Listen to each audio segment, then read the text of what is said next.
Hello everyone, welcome to the Google Hangout.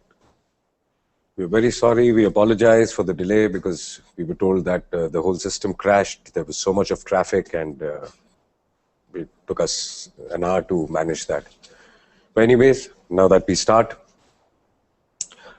जब मुझसे पूछा गया कि will I be a part of this, तो मैंने immediately हाँ कर दी, क्योंकि मोदी जी के बारे में मैंने बहुत कुछ सुना था कि बहुत कमाल के लीडर हैं, बहुत सारे रिफॉर्म्स किए हैं उन्होंने, एजुकेशन से लेके इंफ्रास्ट्रक्चर तक, इंडस्ट्रीज के लिए रेड कारपेट वेलकम है, he is a people's leader. फिर मुझे इनसे मिलने का मौका मिला when we started a solar project in Gujarat called Roha solar, और जो कुछ मैंने इनके बारे में सुना था मुझे लगा कि सब का सब सही है। जिन जिन लोगों ने जो मुझे बताया था, I think everything was right in front of me. तो मैंने इनसे बहुत सारे सवाल किए कि कैसे मैनेज किया आपने और आपकी टीम ने इतने सब रिफॉर्म्स और ये सब। तो उन्होंने बहुत सारे इंटरेस्टिंग जवाब दिए मुझे। आज आपका मौका है, आप इनसे डायरेक्टली सवाल पूछ सकते हैं। तो मिस्टर मोदी।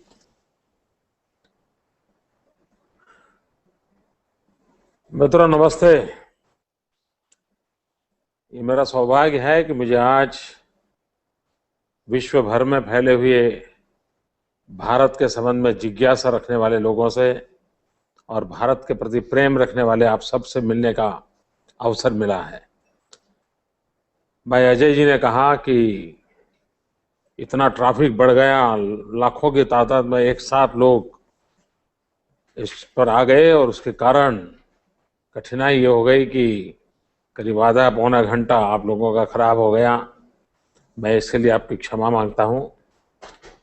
मैं गूगल प्लस का भी आभारी हूं कि उन्होंने मुझे अवसर दिया है आप सबसे बात करने का, और मुझे तो लगता है कि गूगल प्लस की एक नई डेफिनेशन शायद बन जाएगी कि Google plus is a pulse of globe, और पूरे ग्लोब की पल्स को पकड़ने का काम इन दिनों गूगल कर रहा है।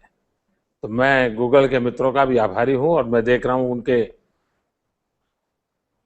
30-40 लोग यहाँ पिछले एक घंटे से बड़ी जद्दोजहद कर रहे थे कि ये ट्रैफिक को कैसे क्लियर करे। रोड पर ट्रैफिक पुलिस को जितनी दिक्कत नहीं होती है उससे ज्यादा दिक्कत इन मित्रों को हो रही थी।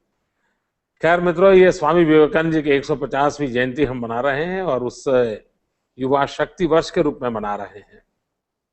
और उस समय मुझे आप सब नौजवानों से मिलने का जो अवसर मिला है, ये अपने आप में मैं अपना एक सौभाग्य मानता हूं।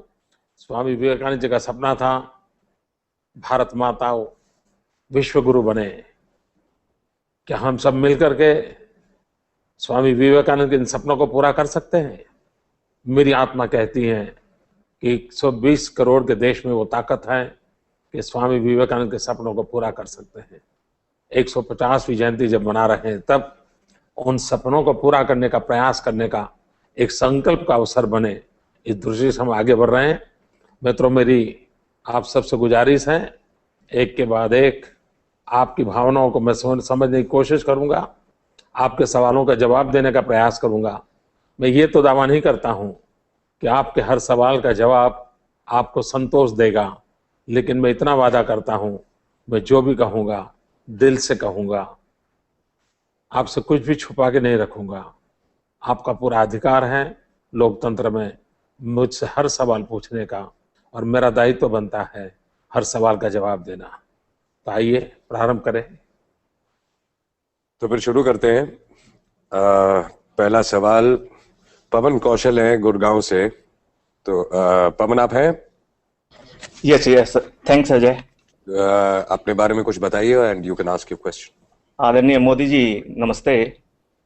मैं पवन कुमार कौशल, भारतीय एयरटेल में वाइस प्रेसिडेंट B2B बिजनेस, मैं गुड़गांव से बिलोंग करता हूं। मेरे मूल पर्सन का आधार है युवा, भारत और 21वीं सदी। पूरे विश्व भर का मानना है कि 21वीं सदी एशिया की सदी होगी, और जिसमें चीन और भारत मूलतः दो आर्थिक शक्ति, सामरिक शक्ति और उपभोक्ता बाजार के रूप में महाशक्ति के रूप में उभरेंगे। परंतु पहले दशक के अंत के आते आते ऐसा लगता है कि भारत इस दौड़ में चाइना से पीछे छूट गया है। यद्यपि हमारे हमारे यहाँ पर 500 मिलियन प्लस यूथ जो है, उनका एवरेज आयु 30 ईयर से बिलो है। अभी तक हमारे पास युवा शक्ति को राष्ट्र निर्माण में जोड़ने के लिए कोई योजना नहीं है, ताकि उनको हम एक बेसिक एजुकेशन दे सकें, उनका स्किल बिल्डअप कर सकें, डोमेन स्किल बिल्डअप कर सकें और उनको रोजगार के अवसर प्रदान कर सकें, ताकि वो अपनी क्षमता का प्रदर्शन कर सकें और देश के निर्माण में अपना योगदान दे सकें।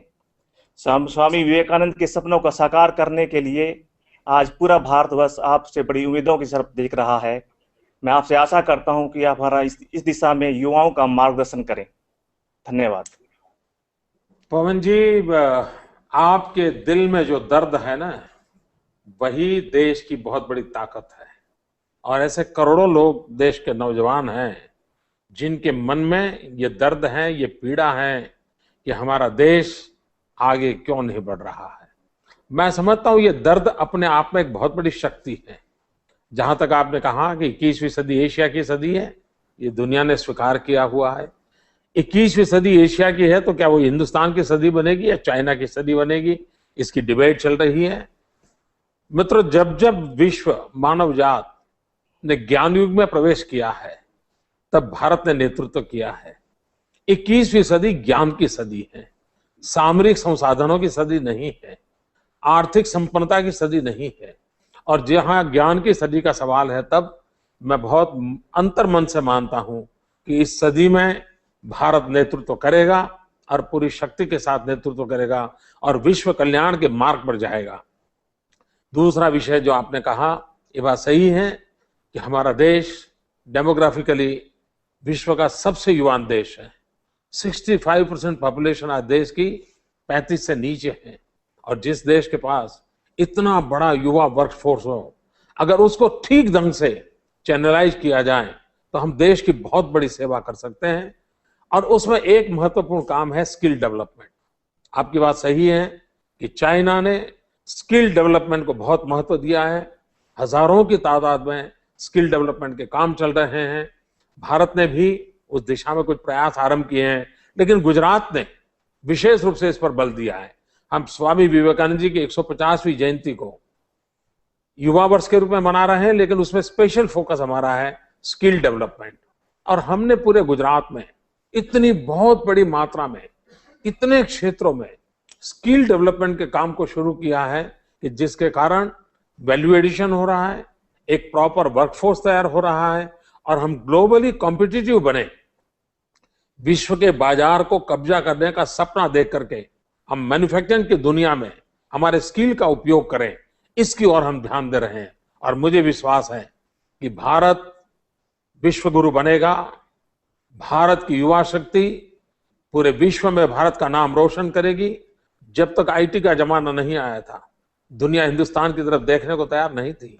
जब आईटी में हमारे 20-22 साल के नौजवानों ने दुनिया को अचरज में डाल दिया, पूरी दुनिया को हिंदुस्तान के ज्ञान का लोहा मानना पड़ा, तो पूरे विश्व ने आज हमें शक्ति के रूप में स्वीकार किया है। ये हमारे 18-20-22 साल के नौजवानों ने किया है। तो मुझे उन पर भरोसा है, मुझे उन पर नाज है। वो आगे चल करके भी उस शक्ति और सामर्थ्य को दिखाएंगे। गुजरात ने कुछ प्रयास किए हैं, प्रयोग किए हैं, वो सफल रहे। मैं एक छोटा सा प्रयोग बताता। मेरे चेंबर में, मेरी ऑफिस में एक सीएम फेलोशिप का कार्यक्रम मैं करता हूं और मैं विश्व के भारतीय युवकों को निमंत्रित करता हूं कि आइए सीएम फेलोशिप में जुड़िए। आपको जानकर के हैरानी होगी, जिनको साल का 1 करोड़, 2 करोड़, 5 करोड़ के पैकेज हैं, ऐसे नौजवान अपनी ऐसी होनहार नौकरी छोड़ करके मेरे यहां सीएम फेलोशिप में आते हैं। 15,000, 20,000 रुपए में काम करते हैं। छोटी सी कुटिया में रहते हैं, एक छोटे से रूम में रहते हैं और पूरी सिस्टम को समझते हैं। और उनके कारण मुझे इतनी फ्रेश एयर मिलती है, इतने नए नए विचार मिलते हैं, इतनी नई टेक्नोलॉजी का वो उपयोग करते हैं कि पूरी मेरी व्यवस्था बहुत तेजी से बढ़ रही है। और मेरा ये सीएम फेलोशिप का प्रयोग पिछले 2-2.5 साल से ही मैंने चलाया है। आगे चल करके मैं उसको बहुत विस्तार करने वाला हूं। तो देश की युवा शक्ति को हम उपयोग कर सकते हैं। पिछले साल मैंने एक कार्यक्रम किया था, गुजरात गोल्डन जुबली ईयर था। गुजरात गोल्डन जुबली ईयर में मैंने युवकों को कहा कि आप 100 घंटे दीजिए, और मैं हैरान हूं कि करीब करीब लाखों की तादाद में नौजवानों ने 100 घंटे दिए। अपने तरीके से कहीं सफाई का काम किया, कहीं शिक्षा का काम किया, कहीं आरोग्य का काम किया, और किसी भी प्रकार की प्रतिष्ठा प्रसिद्धि के लिए नहीं किया, कुछ न कुछ देश को देने के लिए किया। अगर आज मेरे जैसे एक छोटे व्यक्ति ने नौजवानों को प्रार्थना की और इतनी बड़ी तादाद में 100 अवर देने वाले नौजवान मिल गए, ये बहुत बड़ी बात है। मैंने अभी मेरे यहाँ एक अभियान चलाया है, गुटखा मुक्ति अभियान। लोगों को कैंसर से पीड़ित हो जाते हैं नौजवान, गुटखा खाने के कारण माँ बाप अपना नौजवान बेटा खो देते हैं, कई नौजवान बहन विधवा हो जाती हैं। इस पीड़ा को देख करके गुजरात में हमने गुटखा प्रतिबंध का अभियान चलाया, और मैंने एक लोगों को अभियान किया कि आप मुझे 8009 मिस कॉल करके मेरे साथ समर्थन जुड़ाइए। मैं देख रहा हूं कि नौजवान इस काम को आगे बढ़ा रहे हैं। 8009 इस पर मिस कॉल कर करके इस पूरे मेरे काम को इतना संबल दे रहे हैं कि मोदी जी, गुटखा मुक्ति के लिए हम आपके साथ हैं। ये नौजवानों की शक्ति को जोड़ने के हमको तरीके ढूंढने पड़ेंगे, और अगर हम तरीके ढूंढेंगे, मैं मानता हूं हमें सफलता मिलेगी। पवन, मैं बहुत आभारी हूं आपका। आपने देश की चिंता की है, देश के भविष्य की चिंता की है, और विशेष करके देश के नौजवानों के लिए आपके दिल में दर्द है। वही दर्द देश की एक नई ताकत है। माननीय मोदी जी, आपने जो मार्गदर्शन किया उसके लिए धन्यवाद।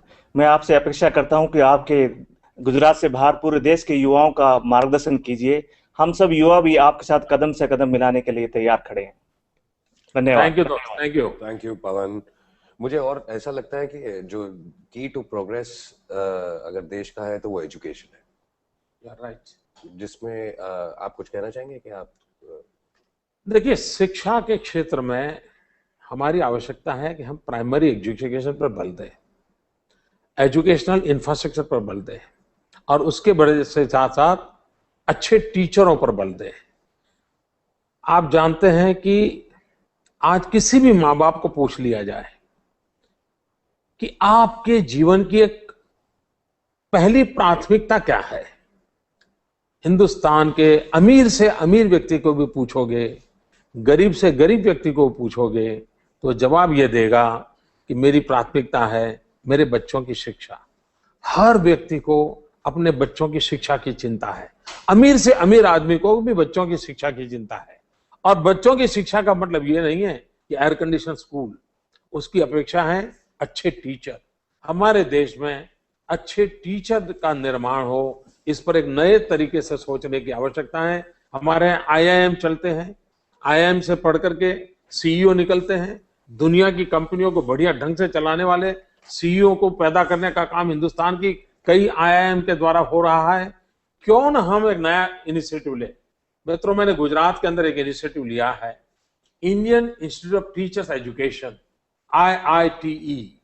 इस IIT हमने टीचर्स निर्माण करने के लिए एक स्वतंत्र यूनिवर्सिटी बनाई है, और इस स्वतंत्र यूनिवर्सिटी के द्वारा 12th के बाद जो टीचिंग प्रोफेशन में जाना चाहता है, इन सबको हम इनवाइट करते हैं। ऐसे नौजवान आ रहे हैं, और उसमें से वो टीचिंग में ही ग्रेजुएशन करेंगे, पोस्ट ग्रेजुएशन करेंगे, PhD करेंगे। और मित्रों, पूरे दुनिया में मिलियन टीचर्स की आवश्यकता है। हिंदुस्तान जैसा देश दुनिया में टीचर एक्सपोर्ट कर सकता है, और जब टीचर एक्सपोर्ट करते हैं तब हमारी संस्कृति को भी साथ साथ एक्सपोर्ट करते हैं। पूरे विश्व को एक परिवार मानने वाला हिंदुस्तान जब टीचर पूरे दुनिया में एक्सपोर्ट कर सकता है, तो पूरे दुनिया को एक मानवता के पाठ पढ़ाने का भी काम कर सकता है। विश्व के अनेक संकटों के निर्मूलन का भी एक रास्ता हमारा देश दिखा सकता है, और उसी दिशा में एक छोटा सा प्रारंभ गुजरात ने किया है। Indian institute of teachers education, एक टीचर्स निर्माण करने वाली यूनिवर्सिटी। और मैं वो दिन का इंतजार कर रहा हूं, जैसे IIM के कैंपस के इंटरव्यू में जाकर के जो लोग CEO ढूंढते हैं, वे करोड़ों रुपयों के कैंपस इंटरव्यू के साथ पैकेज देते हैं। वो दिन आएगा जब कैंपस इंटरव्यू होगा, लोग टीचर्स ले जाएंगे, और टीचर्स को लेकर के अपने भाग्य का निर्माण करेंगे। तो एजुकेशन के दिशा में बहुत कुछ काम करने की जरूरत है। गुजरात ने कुछ प्रयास किए हैं। Mr. Trivedi from London, would you like to ask him? What do you want to ask him? Hi, good evening. My name is Rohit Trivedi. I work as a consultant for a retail group in London. My question to Mr. Modi ji is, can you please define secularism? Why is that the media and the Congress have, if I can say, communalized the issue in the word? Thank you very much. Trivedi ji, आपने एक बड़ा सनातन सवाल पूछा है। Secularism पर हमारे देश में भारी डिबेट होती रहती है और सेक्युलरिज्म की कई डेफिनेशन हो रही है। डिक्शनरी में सेक्युलरिज्म की जो डेफिनेशन है वो तो आज हिंदुस्तान में कहीं पर भी नहीं है। हिंदुस्तान में सेक्युलरिज्म की डेफिनेशन हर एक ने अपने अपने तरीके से की है और मैं भी कभी कभी सोचता हूं कि हर व्यक्ति ने अगर सेक्युलरिज्म की डेफिनेशन की है तो मैं भले ही छोटा इंसान हूं, मुझे भी सेक्युलरिज्म की अपनी डेफिनेशन देने का अधिकार है। तो मैं हमेशा कहता हूं कि मेरे लिए सेक्युलरिज्म मीन्स इंडिया फर्स्ट, मेरा भारत सबसे पहले। ये अगर हर भारतीय के दिल में रहा, वो सबसे बड़ा सेक्युलरिज्म है। आपने कहा, ये बात सही है कि जिस देश में वसुधैव कुटुंबकम भावना रही हो, जिस देश में सर्वे अपि सुखिनः सन्तु सर्वे सन्तु निरामया सर्वे भद्राणि पश्यन्तु मां कश्चित् दुर्भाग भवेत्, सर्व के कल्याण की कल्पना जहां रही हो, वो देश जहां पेड़ और पौधे में भी परमात्मा देखा जाता हो, वो देश जो चींटी को भी खाना खिला करके खाने का स्वभाव रखता है, वो देश को अगर कोई दुनिया के लोग सेक्युलरिज्म पढ़ाने की बातें करते हैं तो उस देश का अपमान दिखता है। हिंदुस्तान ही है जिसने सारे विश्व को सही अर्थ में सेक्युलरिज्म सिखाया है। जब तक अफगानिस्तान हिंदुस्तान का हिस्सा था, वहां के सेक्युलरिज्म को कभी सवाल नहीं उठा था। जब तक पाकिस्तान हिंदुस्तान का हिस्सा था, कभी सेक्युलरिज्म का सवाल नहीं उठा था। जब बांग्लादेश हिंदुस्तान का हिस्सा था, कभी सेक्युलरिज्म का सवाल नहीं उठा था। जो हिस्से हिंदुस्तान से कट गए, वहां सेक्युलरिज्म खतरे में पड़ गया। हिंदुस्तान ही सेक्युलरिज्म की गारंटी है, हिंदुस्तान के डीएनए में है, यहाँ की जेनेटिक व्यवस्था में है। और इसलिए राजनेता सेक्युलरिज्म के नाम पर कितने ही रोटियां सेकते रहते हो, राजनीति करते रहते हो, सेक्युलरिज्म के नाम पर हिंदुस्तान के लोगों को बुरा भला कहने की फैशन रखते हो, उसके बावजूद भी मेरा भरोसा है कि हिंदुस्तान के जहन में सबको साथ लेकर के चलने की ताकत है। और हम लोग कहते हैं कि सर्वपंथ समभाव। वोट बैंक की राजनीति ने हमारे सेक्युलरिज्म की ऊंचाइयों को बहुत खोखला कर दिया है। जिस दिन वोट बैंक की राजनीति खत्म होगी, हिंदुस्तान का सेक्युलरिज्म पूरा विश्व समझ पाएगा। विश्व को साथ रखने का सामर्थ्य, मुझे गुजरात का उदाहरण है। आज से 700 साल पहले दुनिया की माइक्रो माइनॉरिटी पारसी कौम ईरान से आई और मेरे गुजरात के अंदर भाई की तरह बस गई।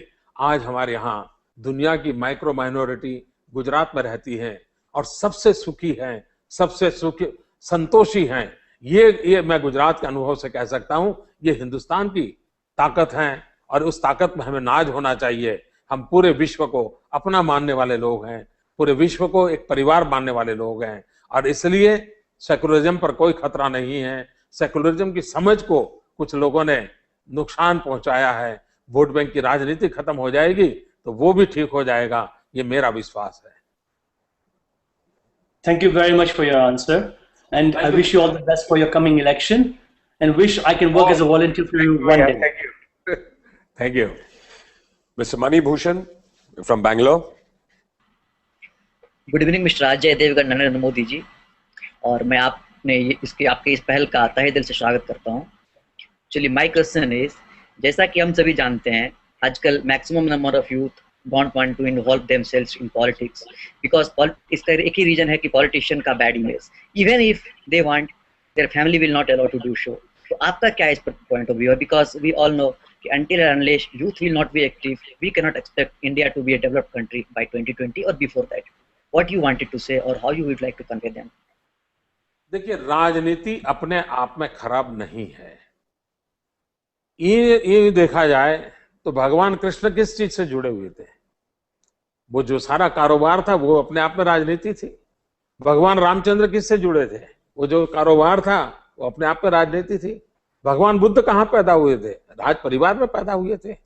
महात्मा गांधी जी ने राजनीतिक सॉल्यूशन खोजने के लिए, देश को आजादी देने के लिए राजनीतिक क्षेत्र को पदार्पण करके पूरे देश को जगाया था। तो राजनीति अपने आप में खराब नहीं है, लेकिन दुर्भाग्य से हमारे देश में आजादी की जो ललक थी, आजादी के बाद उस ललक को जिंदा रखने का जो जरूरत थी, हमने स्वराज्य प्राप्त किया, उसी मिजाज से सुराज्य प्राप्त करने की दिशा में हमने अगर प्रयास किया होता और देश के युवाओं को इस सुराज्य के निर्माण के लिए जैसे आजादी में हिस्सेदार बनाया था, देश आजाद होने के बाद भी हिस्सेदार बनाया होता, तो शायद ये दूरी न होती। और आज स्पेशल कोशिश करके एंट्री लेने का प्रयास करना पड़ता है, वो नहीं होता, वो सहज रूप से होता। दूसरी बात है, आज से 30-40 साल पहले हमारा देश का जो नेतृत्व उभर करके आता था, वो या तो आजादी के आंदोलन में से पैदा हुआ था या रचनात्मक कार्यों से हो रहा था। लेकिन धीरे धीरे धीरे गिरावट आई, वो परिवार में से नेतृत्व पैदा होने लग गए। धीरे धीरे गिरावट आई, वो जातिवाद में से नेतृत्व पैदा होने लगे, जातिवादी जहर में से नेता बड़ा होने लगा। धीरे धीरे माफिया भी राजनीति में आने लगे, बंदूक की नोक से नेता पैदा होने लगे। तो इस प्रकार की बुराइयां आई हैं, उन बुराइयों को रोकना है तो अच्छे पढ़े लिखे नौजवानों ने निष्ठा के पूर्वक आगे आना पड़ा है। देश के लिए कुछ झेलना पड़े तो झेल करके भी आना पड़ेगा। अपने परिवार की भी आलोचना सहनी पड़े तो आना पड़ेगा। हम ये सोचे कि सब कंफर्ट होगा, जैसे किसी के माँ बाप राजनीति में है और जैसे ही सीधा उसको स्ट्रेट वे प्रगति हो जाती है, हर एक की नहीं होगी। भाइयों बहनों, मैं अपने आप में बहुत ही सामान्य परिवार से आता हूं। मेरे परिवार में राजनीति का र भी कोई नहीं जानता है।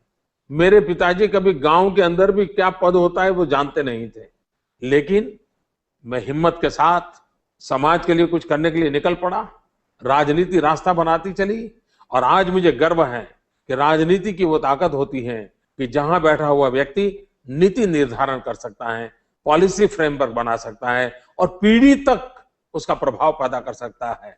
और इसलिए राजनीति बहुत ही निर्णायक पोजीशन पर होती है। मैं नौजवानों को निमंत्रण देता हूं कि आप आइए। लेकिन मैं उसके पहले ये कहना चाहूंगा, कुछ बनने के लिए जो लोग राजनीति में आते हैं वो राजनीति को भी बुरा करते हैं, खुद के जीवन को भी बर्बाद करते हैं। मेरी प्रार्थना होगी नौजवानों को, मुझे सलाह देने का अधिकार तो नहीं है, लेकिन अनुभव से मैं कहता हूं, बनने के सपने देख करके राजनीति में नहीं आना चाहिए, कुछ करने के सपने देख करके राजनीति में आना चाहिए। मैं भरोसा देता हूं आप कर भी पाएंगे और हो सकता है जनता आपको भी कुछ बना के रहेगी। जनता पे छोड़ दीजिए, आप कुछ करने के मकसद से आइए कि मुझे ये चेंज लाना है, मुझे ये परिवर्तन लाना है, मैं मेहनत करूंगा, मैं इस इलाके को ठीक करूंगा, मैं इतने दोस्तों को साथ लेके चलूंगा। आप आइए, आप हिम्मत रखिए। और बहुत ही कंफर्ट सोचते होंगे। और मित्रों, राजनीति ये मक्खन पर लकीर करने वाला खेल नहीं है। राजनीति ये पत्थर पर लकीर करने वाला खेल है और पत्थर पर लकीर करने का शौहर देश के नौजवानों में होता है। वो आएंगे, मुझे विश्वास है बहुत ही उत्तम काम करके जाएंगे। बहुत बहुत धन्यवाद माननीय नरेंद्र मोदी जी और अजय देवगन साहब कि आपने हमारे सवालों का इतने अच्छे से जवाब दिया, और इसके लिए हम आपको तहे दिल से फिर से स्वागत करते हैं। बहुत एक सवाल है, रिटन सवाल है, Seema Kaul from Jammu and Kashmir. Modi ji, how has your experience of the idea of urbanisation been? Do you see it has made governance stronger at the local level? Seema ji, अच्छा होता मैं आपसे सीधी बात कर पाता, लेकिन शायद टेक्नोलॉजी के फॉल्ट के कारण आपका रिटर्न सवाल का जवाब मैं दे रहा हूं। और मैं विश्वास करता हूं शायद आप वहां पर उस छोर पर मुझे देख भी पाती होगी और मुझे सुन भी पाती होगी, या तो बाद में शायद आपको यूट्यूब के पर जाकर के देखना पड़ेगा। लेकिन अच्छा होता मैं आपको रूबरू में बात कर पाता। आपका सवाल सही है कि गुजरात ने एक प्रयोग किया है। आज चारों तरफ अर्बनाइजेशन की एक चिंता है। गुजरात भी 42% अर्बनाइजेशन है। अगर हम अपने गांवों की चिंता नहीं करेंगे तो हम शहर को भी खतरे में डाल देंगे। महात्मा गांधी कहते थे, भारत गांवों का देश है। 60 साल तक हम गांधी जी का नाम तो लेते रहे, लेकिन दुर्भाग्य से उन गांवों की तरफ हम नजर नहीं कर पाए। मैं कभी कभी सोचता था कि गांधीनगर में मैं स्विच ऑन करूं, बिजली हो जाती है, टीवी ऑन हो जाता है, एसी ऑन हो जाता है, लेकिन गांव के अंदर बिजली के लिए तड़पना पड़ता है। ऐसा क्यों? ये बचपन से मेरे मन में आता है। जब मुझे गांधीनगर में आने का अवसर मिला तो मेरे मन में विचार आया कि गांव को भी बिजली 24 घंटे क्यों नहीं मिलनी चाहिए। मैंने सोचना शुरू किया। ईश्वर ने मुझे एक आइडिया दिया, पता नहीं परमात्मा ने कैसे मुझे सुझा दिया, और हमने एग्रीकल्चर फीडर और डोमेस्टिक फीडर को अलग करके टेक्निकल सॉल्यूशन निकाला। और भाइयों बहनों, गुजरात पहला राज्य है कि जो गुजरात के सभी गांवों में 24/7 3 phase uninterrupted power 365 days available है। यहां पावर कट क्या होता है किसी को कल्पना ही नहीं है। सोच रही हो, सारे हिंदुस्तान के अंदर बिजली जाती है, वो खबर बन जाती है। भाइयों बहनों, हमारे गुजरात में बिजली जाने की कोई खबर ही नहीं होती है। ये हमने स्थिति पैदा की है। तो गांव के जीवन में बदलाव लाना चाहिए। इस सारी सोच में से एक विचार आया कि हम क्यों ना एक ऐसा नया मॉडल खड़ा करें जिसमें आत्मा गांव की बनी रहे और सुविधा शहर की विकसित हो। और उसके लिए रूरल अर्बन कॉम्बिनेशन से हमने एक रर्बन कंसेप्ट को डेवलप किया है। और हमने अभी कुछ ऐसे स्थानों को सिलेक्ट किया है, करीब 250, जहां पर हम ये कंसेप्ट लाए हैं कि जहां आत्मा गांव की हो, सुविधा शहर की हो। और मुझे इसका फायदा दिख रहा है। जैसे 24 घंटे बिजली हुई, आपको जानकर के खुशी होगी, गुजरात हिंदुस्तान में शायद और दुनिया में भी बहुत से समृद्ध देशों में भी शायद नहीं होगा, हमारे यहाँ 18,000 गांव है और सभी 18,000 गांव ब्रॉडबैंड कनेक्टिविटी वाले हैं। ये 21वीं सदी का इंफ्रास्ट्रक्चर कैसा होना चाहिए वो हमारे गुजरात में हमने करके दिखाया है। आज मैं मेरे राज्य में कहीं पर भी वीडियो कॉन्फ्रेंस से बात कर सकता हूं। वीडियो कॉन्फ्रेंस से, टेलीफरियाद से कोई भी व्यक्ति मेरा संपर्क कर सकता है।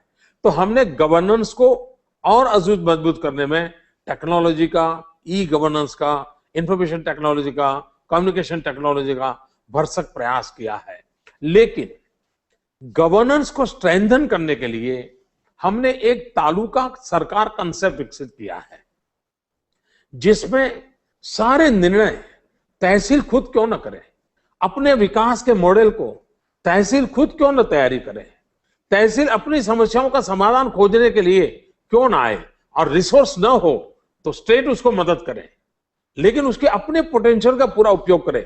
पिछले 1 साल से हमारा तालुका सरकार का जो कंसेप्ट है वो बहुत ही हमें फल दे रहा है। एक एक तालुका के बीच कंपटीशन हुई है। एक तहसील को लगता है कि हम आगे चले जाएं, दूसरे तहसील को लगता है कि हम आगे चले जाएं। दोनों के बीच में एक हेल्दी डेवलपमेंट की कंपटीशन शुरू हुई है। मैं समझता हूं हिंदुस्तान के डिस्ट्रिक्ट के बीच कंपटीशन हो, स्टेट के बीच में कंपटीशन हो, एक ऐसा माहौल बने कि विकास का माहौल बन जाए, जन भागीदारी से बन जाए, तो गवर्नेंस की एक बहुत बड़ी ताकत बन जाएगा। दूसरी बात है, आपने जो गवर्नेंस की बात कही है, मैं सिर्फ गुड गवर्नेंस से अटकता नहीं हूं। मेरी एक फॉर्मूला है P2G2, pro people, pro active, good governance. सरकार का काम फायर स्टेशन की तरह, फायर ब्रिगेड की तरह कहीं आग लगी और जाकर के बुझाना नहीं है। सरकार का काम है एडवांस में चीजों को समझना, एडवांस में चीजों को अनुमान लगाना और उसकी व्यवस्थाओं करना। तो हमने P2G2 फॉर्मूला को अपनाया है, pro people, pro active, good governance. मुझे विश्वास है कि मेरी बात आप तक पहुंची होगी और मैं कोशिश करूंगा कि गूगल के माध्यम से भी आप तक ये बात पहुंच जाए। I really think this idea of urbanization, the concept is fabulous. We have Shiva from New York. Hello, sir. My name is Shiva Kumar. I am in New York, USA. I work for ASR International Corporation. We provide services to oil and petrochemical industries and aviation industry. Sir, मेरा जन्मभूमि is Hyderabad, Andhra Pradesh, and my karma bhumi is New York, USA. And today I am really honored to have with my Priyatam Neta Narendra ji and my favorite actor Ajay Devgan ji. Sir, actually we missed a chance. We are always waiting for you to receive in USA, Narendra जी. हमें पता नहीं है हमें वो सौभाग्य कब होगा, मगर एक दिन तो जरूर होगा कि आप प्रधानमंत्री के रूप में यूएसए में कदम लगाए as a special guest of our. Sir, I have one question. आपके जो भी क्वेश्चंस अभी तक चले उसमें जो मैं आपको क्या क्वेश्चन पूछा मैं भूल ही गया था. You are such an inspiration leader, and whenever we meet here in New York on any of the things, so हमारे फ्रेंड्स या ग्रुप्स में काफी चर्चा होता है गुजरात के बारे में, the way the Gujarat is being developed. So once upon a time, I being from Andhra Pradesh, I always compare AP with Gujarat, but today AP is nowhere before Gujarat. We need a leader like Narendra Modi in every state of Andhra Pradesh, in every state of India. So we don't know when we'll see the dream, but definitely we'll hope to see you as Prime Minister of India, so that every state will have a CM like Narendra Modi. Sir, I have a question that as a member of diaspora, I want to ask you a question. When there will be an overhaul of all the documentation process of passports, and when there will be an extended facilities for OCI and PIO membership? I heard your speech in Pravasya Bharatiya Divas in Jaipur, so I thought no one else than you will be the best person to answer this question. Thank you, sir. Shiva garu, नमस्ते. Thank you, sir. Namaste. आपको भी अपना फल लगा होगा जब मैं शिवा गारू कहता हूँ तो. Yeah. आंध्र के मित्रों से सीखा हूँ कि गारू शब्द को हमारे यहाँ गुजरात में भाई बोलते हैं. आपने जो मेरे लिए अच्छी भावना व्यक्त की, इसके लिए मैं आपका बहुत आभारी हूँ. लेकिन जो वीजा का विषय आपने उठाया, मेरा सपना कुछ और है. आपका सपना है कि मैं अमेरिका हूं. मेरा सपना ये है कि स्वामी विवेकानंद जी ने जो सपना देखा था वो सपना पूरा हो और हमारा देश इतना समृद्ध हो कि पूरा अमेरिका वीजा लेने के लिए लाइन में खड़ा हो. ये मेरा सपना है. मैं अमेरिका हूं, उसके बजाय मैं ऐसा देश चाहूंगा कि अमेरिका को लाइन लगा के वीजा लेने के लिए खड़ा होना पड़े. ये इस दिशा से हमें काम करना चाहिए और मैं इस जिद के साथ लगा हुआ हूं. मेरा गुजरात भारत की सेवा में पूरी तरह कोशिश कर रहा है और जितना पार्ट आज जनता जनार्दन ने मुझे दिया है उतना मैं उस मिजाज से आगे बढ़ा रहा हूं. आपके आशीर्वाद है, आपकी शुभकामना है, मुझे जरूर ये ताकत मिलेगी. दूसरी बात है, आपने कहा कि ई पासपोर्ट वगैरह, आपकी बात सही है. अब वो इतना बड़ा पासपोर्ट लेकर के घूमने की आवश्यकता नहीं है. सिर्फ बायोमेट्रिक सिस्टम से ही सभी एयरपोर्ट पर पूरे डॉक्यूमेंट निकल सकते हैं और कोई मुश्किल काम नहीं है. वो दिन दूर नहीं होगा कि जब ई गवर्नेंस के माध्यम को जितना फैलावा होगा, ई पासपोर्ट आएंगे. भारत सरकार कब करेगी, कैसे करेगी, वो मैं नहीं जानता हूं. लेकिन अगर भारत सरकार गुजरात के लोगों का पासपोर्ट ऐसा बनाने का काम मुझे दे दे तो मैं 1 साल में कर सकता हूं. और आप भी अगर हिंदुस्तान का पासपोर्ट रखते हैं तो मैं कहूंगा कि आप गुजरात के नागरिक बन करके आप जरूर उस पासपोर्ट को हमारे यहाँ निकलवा दीजिए. लेकिन ये डिपार्टमेंट भारत सरकार का है. भारत सरकार कब करेगी मैं नहीं जानता हूँ.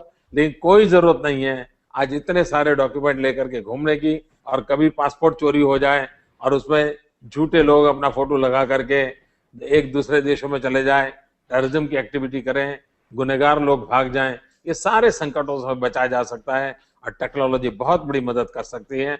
मुझे विश्वास है कुछ. और जैसा आपने कहा, मैं जब जयपुर आया था मैंने इन सारे विषयों को लिए कहा था कि पूरे विश्व में फैला हुआ जो भारतीय समाज है, जो कोई 150 साल पहले गया होगा, कोई 15 साल पहले गया होगा, इन सबको एक ताकत के रूप में मानना चाहिए. विश्व भर में फैले हुए भारतीय समाज को भारत की एक शक्ति का हिस्सा मानना चाहिए और हमारी सारी भारत के विकास की व्यूह रचना में उन शक्तियों को जोड़ना चाहिए. हमने वो विदेश में रहते हैं, विदेश में कमाते हैं, कैरियर में हैं, ऐसी छोटी सोच से नहीं चलना चाहिए। वो जहां है वहां वो एक शक्ति है, उस शक्ति को हमारे साथ कनेक्टिविटी होनी चाहिए और उसके लिए जो भी हो सके वो करना चाहिए। और जब मैं आपके साथ बात कर रहा हूं तब मैं जरूर कहना चाहूंगा कि आपको पता होना चाहिए कि अगर आप हिंदुस्तान का पासपोर्ट होल्डर है, आप इंडिया के सिटीजन हैं, तो आप अमेरिका से बैठ करके भी हिंदुस्तान के डेमोक्रेटिक प्रोसेस में हिस्सा ले सकते हैं, आप वोट कर सकते हैं। एक फॉर्म 6 इलेक्शन कमीशन का होता है, इंटरनेट पे अवेलेबल है, वो फॉर्म लेकर के आप उस फॉर्म भर करके आप हिंदुस्तान में वोट डाल सकते हैं। आप पोस्टल बैलेट भी कर सकते हैं और इसलिए भारत का साथ नाता आपका जुड़ा रहे, भारत की डेमोक्रेटिक प्रोसेस का आप हिस्सा बन सके, ये भी कोशिश होनी चाहिए। और मेरे यहाँ तो गुजरात में चुनाव भी है, मेरे गुजराती भाई विश्व भर में फैले हुए हैं, मैं उनको भी कहूँगा कि अगर वो भारतीय नागरिक हैं, गुजरात में उनका अगर मताधिकार है तो उन्होंने कोशिश करनी चाहिए, उस फॉर्म 6 भर करके वोट हमेशा देने का प्रयास करना चाहिए, ये मैं उनसे अनुरोध करूंगा। और शिवा गारू, आपका बहुत बहुत धन्यवाद। आप जब हिंदुस्तान आए जरूर आइए, आपका स्वागत है गुजरात आने के लिए। Sir thank you so much. आप जब भी यूएसए आए तो हमारे घर पे एक one time you have to have lunch और डिनर सर, और ब्रेकफास्ट। थैंक यू भैया। It's open invitation to you and sir. Thank you, And sir. I have some friends here, they just want to say namaste to you. Namaste. नमस्ते जी, आपका पूरा परिवार का परिचय करवा रहे हो? They just want to say hello to you sir, they are excited. आप है तो परिचय करवा दीजिए हमको। सर ये अमित त्यागी है, he is from New Delhi, and Mr. Samrat, he is from Hyderabad, and there are others who are standing, but I don't want to take much of your time. Thank you भैया। Sir, thank you, it's honor. Thank you, Shiva. Thank you. Satya, is Satya from Hyderabad.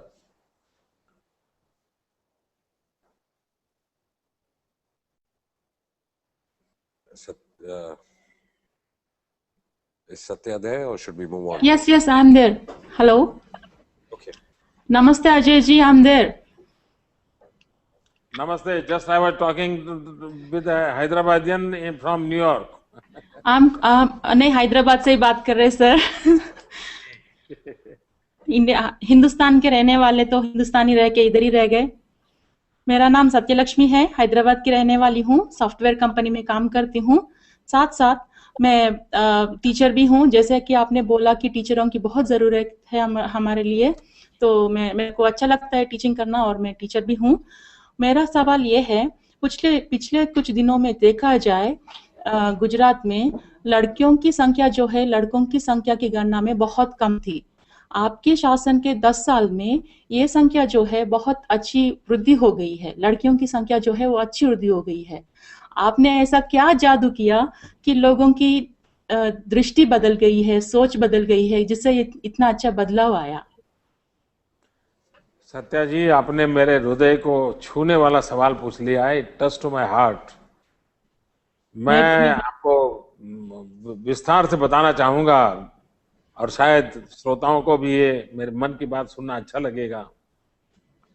2001 का census, उसका पूरा report 2004 में हमारे पास आया और हमारे अफसर लोग मुझे ब्रीफ कर रहे थे, और उसमें जब मैंने ये जेंडर की स्थिति देखी, मेल फीमेल रेशियो देखा, तो मैं चौंक गया। यानी मैं एक प्रकार से कांप गया था। मैंने सोचा कि ये समाज कैसे चल सकता है अगर 1000 लड़कों के सामने 700 प्लस लड़कियां हैं, तो संसार कैसे चलेगा? ये इम्बैलेंस क्या परिस्थिति पैदा करेगा। और कुछ तहसील में तो हालत और खराब थी, जिसने मुझे बहुत बहुत पीड़ा दी, लेकिन मुझे उसमें से एक आशा भी जन्मी। मेरे यहाँ जो उमरगांव से अंबाजी तक का ट्राइबल बेल्ट है, जो मेरा आदिवासी भाई है, वहां पर लड़कों से लड़कियों की संख्या थोड़ी ज्यादा थी। बहुत ज्यादा नहीं थी, लेकिन थोड़ी ज्यादा थी। 1000 के सामने 1020, 1025 ये संख्या थी। तो मुझे लगा कि मेरे ट्राइबल भाइयों बहनों से मुझे कुछ सीखना चाहिए। और मेरे गुजरात को भी सिखाना चाहिए और पढ़े लिखे लोगों को ज्यादा सिखाना चाहिए, क्योंकि जब तक दिमाग में बेटा बेटी एक समान ये भाव पैदा नहीं होता है तब तक ये परिस्थिति बदलनी नहीं। और इसके लिए जन आंदोलन खड़ा करना चाहिए। और हमने खुद ने बहुत बड़ा जन आंदोलन किया, मैं खुद उसका नेतृत्व करता था, राजनीति को बाजू में छोड़ दिया, सरकार को बाजू में छोड़ दिया। मैं हर हफ्ते समय देता था बेटी बचाओ आंदोलन के लिए। फिर कुछ कानून कड़े किए, डॉक्टरों को हमने मजबूर किया कि ये सब बंद कीजिए, आप ये स्थिति आप नहीं चलने देंगे, तो इसको भी हमने रोका। और साधु संतों को जोड़ा, मैरिज सेरेमनी में भी शपथ दिलवाना शुरू कर दिया, मास मैरिजेज मेरे यहाँ होते हैं उसमें भी शपथ दिलाना शुरू कर दिया। माताओं को विशेष रूप से इकट्ठा किया कि अब हम किसी भी मां के गोद से, पेट से बेटी की हत्या नहीं होने देंगे। अनेक बच्चों ने ड्रामा तैयार किए, स्ट्रीट ड्रामा तैयार किए, यानी लोक शिक्षा का एक अनुभव हुआ। कभी कभी हमने एक ऐसे कुछ तो इमोशनल ड्रामा बनाए हुए हैं कि गर्भ में से ही बेटी बोल रही है कि मां तुम मुझे मत मारो। वो जब कहती है तो पूरा ऑडियंस रो पड़ता है। एक इमोशनल स्टेज पर हम चीज को ले गए और धीरे धीरे स्थिति बनी कि आज हम काफी आगे हैं और अभी भी करना बहुत बाकी है। हम ये दावा नहीं करते हो गया है, लेकिन पुरानी खोट इतनी है, इतना मार्जिन है, इसको भरने में हमें समय जाएगा। लेकिन मुझे इतना संतोष है कि आज जितने लड़के पैदा होते हैं करीब करीब उतनी ही लड़कियां पैदा होना शुरू हुआ है। पुराना बैकलॉग इतना है कि जिसमें लड़के ज्यादा हैं लड़कियां कम है, लेकिन आगे वाले दिनों में ये स्थिति बदलेगी और हमने कभी भी समाज के अंदर ये पाप होने नहीं देना चाहिए। और पढ़े लिखे लोग ये पाप करते हैं तब और पीड़ा होती है। हमने कुछ और चीजें की है माताओं के सशक्तिकरण का। जैसे मैं सरकार की योजना से कोई भी मकान देता हूं तो वो महिला के नाम पे देता हूं। मैंने स्कूल के अंदर नियम बनाया है कि स्कूल में बच्चे के पीछे उसके बाप का नाम लिखा जाता है। हमने नियम बनाया है कि पहले माँ का लिखा जाएगा, उसके बाद बाप का नाम लिखा जाएगा। हमने कहा है कि अगर महिलाएं प्रॉपर्टी अपने नाम पर लेती हैं तो उसके स्टैंप ड्यूटी में मैंने माफ कर दिया है। तो एक प्रकार से वीमेन एम्पावरमेंट के अनेक प्रयोग हमने शुरू किए हैं और उसके कारण बेटी के प्रति एक अलग लगाव बने, उसकी दिशा में काम किया है। दूसरा, मैंने एक अभियान चलाया है गर्ल चाइल्ड एजुकेशन का। आज 100% मेरे यहाँ स्कूल जाने योग्य बच्चियां स्कूल में दाखिल हो रही है। तो एक नई क्रांति लाने का प्रयास है और मैं मानता हूं वो समाज कभी भी सबल नहीं हो सकता जिस समाज में माँ बहनें अगर दुर्बल हो, अबला हो। नहीं, हमें माँ और बहन सबला होनी चाहिए, हमारी बेटी सबला होनी चाहिए, उसको सशक्त बनाना चाहिए। समाज को सशक्त बनाने का अगर कोई जरिया है तो हमारा माँ है, बहन है, बेटी है, उसको सशक्त करिए। ये मेरा कन्विक्शन है और इस कन्विक्शन के कारण मैं इस काम को कर रहा हूं। ये मेरा पैशन है और मुझे आप सब जैसे बहनों के आशीर्वाद चाहिए कि मैं इस काम को और अच्छे ढंग से करूं। बहुत बहुत धन्यवाद मोदी जी। बहुत अच्छा लगा सुन के कि आपने जो किया अच्छा किया। आशा करती हूँ सारे हिंदुस्तान में ऐसा कुछ हो कि सब लोग बच्चियों की आदर करें, लड़कियों की आदत करें और लड़कों के जैसा बराबर हम लोगों को भी चांस मिले कि आगे बढ़ने का। बहुत बहुत धन्यवाद। नमस्ते। Thank you Satya, thank you. एक सवाल है अंकित साहू का, youngster from the university of Warwick. Hello sir, I have two questions of the brain drain in India. How can we stop the ongoing brain drain from our country? India is considered to be a service sector country. When will this perception change and how? मैं इसमें थोड़े मेरे विचार भिन्न रखता हूं। अंकित, आप बुरा मत माना, मैं आपके विचारों को खंडित करने का मुझे अधिकार नहीं है। लेकिन जो लोग कहते हैं ब्रेन ड्रेन की बात, तो मैं उनको पूछना चाहता हूं, क्या सारे बुद्धिमान लोग मेरा देश छोड़ के चले गए और सारे हम बुद्धू लोग यहाँ बच गए हैं क्या? तो ये तो हमारे साथ बड़ा अन्याय है। तो ऐसा नहीं है कि इस देश में बुद्धि बची नहीं है। आज भी बहुत ही ऊंची बुद्धिमत्ता वाले लोग इस देश में बस रहे हैं, बहुत बड़ी संख्या में बस रहे हैं। दूसरा मेरा मत है, भारत ये बहुरत्ना वसुंधरा है। यहाँ पर नर रत्नों की खाई है प्रकार से हमारे यहाँ बेटा बेटी इस प्रकार से हमारे यहाँ पैदा होते हैं कि जिसके अंदर पूरा सामर्थ्य है। और मैं तो मानता हूं, मैं दूसरा मानता हूं, मैं तो चाहता हूं कि हिंदुस्तान की बुद्धि, हिंदुस्तान का ज्ञान दुनिया भर में फैले, लोग विश्व भर में जाएं, हमारा लोहा मनवाएं। हमें डिफेंसिव रहने की जरूरत नहीं है। मैं तो कभी कभी अभी तक सोच नहीं पाया हूं, जब हम माइथोलॉजी में सुनते हैं कि पहले के जमाने में ऐसा निर्णय हुआ था कि साधु महात्मा समुद्र पार नहीं कर सकते, और उसके कारण हिंदुस्तान से ये जो समृद्ध चीजें थी बाहर जा नहीं सकती हैं। अगर अच्छा होता उस समय विश्व में हमारे साधु महात्मा, हमारे ऋषि मुनि समुद्र पार करके गए होते तो मानव जात को बहुत कुछ नई चीजें दे करके आए होते। और इसलिए भारत के पास दुनिया को देने का बहुत कुछ है, और हम इतने संकुचित क्यों बने कि हमारा देश का कहीं जाना ही नहीं चाहिए। अरे पूरा विश्व एक परिवार बना है, मेरे विश्व की पूरी शक्तियां विश्व भर में फैले, मेरे विचार अलग हैं, और भारत में कोई खोट नहीं है। एक जाएगा तो दूसरा आएगा, दूसरा जाएगा तो तीसरा आएगा। ये भारत माता की गोद ही ऐसी है कि जो नर रत्नों की खान है, वो ऐसे ऐसे नर रत्नों को पैदा करती हैं, ऐसी ऐसी बालिकाओं को पैदा करती हैं जिसके अंदर इतना तेज पुंज पड़ा है जो पूरे विश्व को अपना कर सकता है। इसलिए ये चिंता ही छोड़ दीजिए, सोचिए ये कैसे जाएं, सारे दुनिया में कैसे पहुंचेंगे, नए तरीके से सोचिए।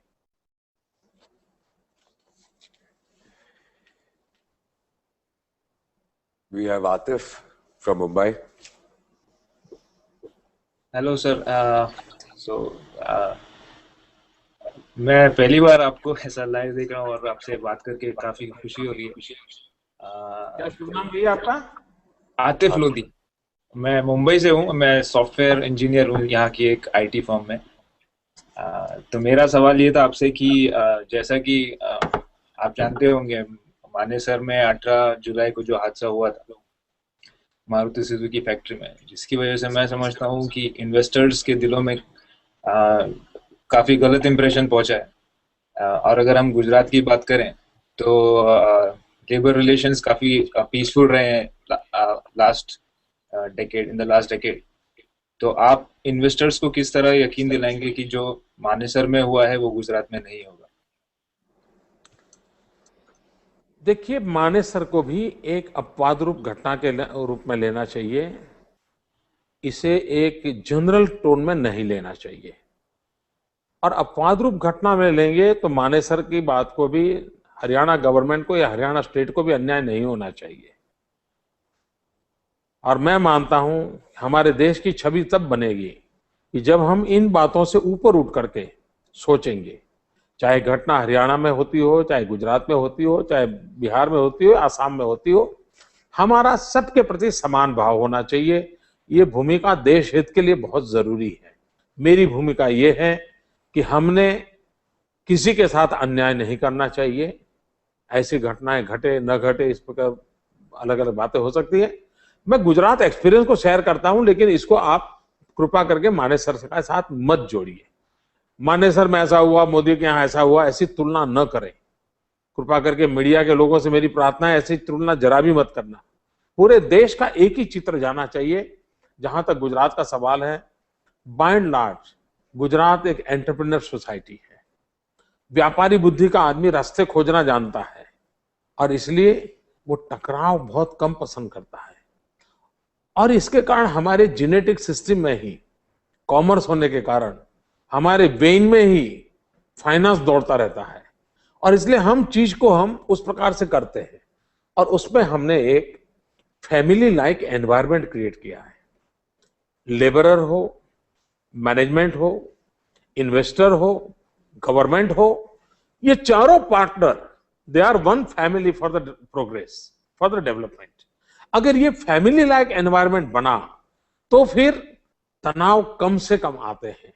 दूसरा होता है कानून। गरीब से गरीब आदमी को न्याय दिलाना ये कानून की पहली फर्ज होती है, पहला दायित्व होता है। और मेरे सरकार में कोशिश है कि गरीब के साथ उसका एक्सप्लॉयटेशन नहीं होना चाहिए, उसके साथ अन्याय नहीं होना चाहिए। अगर इन बातों में हम अगर थोड़ी कठोरता बरतते हैं तो इंडस्ट्रियल हाउसेस होते हैं, मैनेजमेंट होती है, इन्वेस्टर होते हैं, वो भी ठीक ढंग से चलते हैं। और तीसरी बात है, जैसा एक इन्वेस्टर मनी इन्वेस्ट करता है, वैसे लेबरर अपना पसीना इन्वेस्ट करता है। श्रम को भी पूंजी मानना चाहिए, ये मेरी वैचारिक भूमिका है। श्रमिक भी जो करता है वो भी एक इन्वेस्टमेंट है। सिर्फ पैसे डालने वाला पैसा डालता है, वही इन्वेस्टमेंट। और इसलिए दोनों का इक्वल पार्टनरशिप है जहां तक व्यवस्था का सवाल है। ये सोच हमने पनपाई है, इस सोच को हमने आगे बढ़ाया है और उसके कारण मेरे यहाँ इंडस्ट्रियल डिस्प्यूट मिनिमम है। आज हम कह सकते हैं कि गुजरात 0 मैंडेट लॉस वाला स्टेट है। और दूसरी बात है, गुजरात के अंदर जो लेबर है ना, वो अधिकतम हिंदुस्तान के अन्य राज्यों से आया हुआ है। इसलिए इस प्रकार के गुण हिंदुस्तान के अन्य राज्यों में भी है। मेरे यहाँ लेबर के नाते काम करने वाले बिहार के हैं, उत्तर प्रदेश के हैं, आंध्र के हैं, असम से हैं, कई राज्यों से हैं। वो सब मिलकर के एक परिवार की तरह भारत के विकास के लिए, औद्योगिक विकास के अंदर अपना पसीना बहा रहे हैं। उन सबको मैं सलाम करता हूं। और जैसे सत्यमेव जयते कहते हैं, उसी प्रकार से श्रम एव जयते, इस मंत्र को भी हमने स्वीकार करना होगा। डिग्निटी ऑफ द लेबरर्स, इस पर हमने बल देना होगा। जब अगर हम इन चीजों को करते हैं तो समस्याएं बहुत कम हो जाती है, देश को हम संकटों से बचा सकते हैं और विश्व के लोगों को एक भरोसा दिला सकते हैं। दूसरी बात है, इन्वेस्टर तब आता है कि जिसको उसको स्किल्ड मैन पावर चाहिए, रॉ मैन पावर नहीं चलता है। अगर इसलिए वैल्यू एडिशन करना चाहिए और जिस प्रकार के हम इन्वेस्टर को लाना चाहते हैं उस प्रकार का इंफ्रास्ट्रक्चर होना चाहिए, उस प्रकार का ह्यूमन रिसोर्स डेवलपमेंट होना चाहिए, उस प्रकार की फाइनेंशियल तब व्यवस्थाएं होनी चाहिए, उस प्रकार की मैनेजमेंट स्किल होनी चाहिए। अगर इन चीजों को हम करते हैं तब इन्वेस्टर को हम आकर्षित कर सकते हैं। सिर्फ एकाध छोटे इश्यू के आधार पर इन्वेस्टर नहीं आता है। उसको तो अपने रुपयों की सिक्योरिटी चाहिए, उसको अपने रुपये जो खर्च करता है, डॉलर जो लगाता है, उसमें से उसको मिलना चाहिए और तब जाकर के वो आता है। और इसलिए मैं कहता हूं, जो गुजरात आएगा 1 रुपया बोएगा, डॉलर कमाएगा, ऐसा मैं कहता हूं। और कमाते हैं लोग, मेहनत करते हैं, हम अवसर देते हैं और सबका सुख सबका भला होता है। Thank you, sir. Thank you for your reply and time. And I wish you all. Thank you. Thanks, Atif. Chandita Bora, Delhi. Good evening, Mr. Devgan and Modi sir. I am basically from Assam, but मैं Delhi university से law कर रही हूँ। मेरा question थोड़ा lighter note पे है। It's in 2 parts. The first part is आपको क्या खाना पसंद है? क्या कोई ऐसा एक डिश है जो आपको बहुत ज़्यादा पसंद है? और क्योंकि आप एक पब्लिक लाइफ लीड करते हैं, इससे आपके डाइट पे कैसा असर होता है? Is it like does it make very difficult for you to follow a particular type of diet? How do you manage? This is my first part. आपका कभी गुजरात आना हुआ है? हाँ जी सर। आपका कभी गुजरात आना हुआ है? नहीं, अभी तक मुझे अपॉर्चुनिटी मिला नहीं है ये to come and visit Gujarat, but I've heard it's very beautiful and very well managed. दूसरा क्या कह रही थी आप?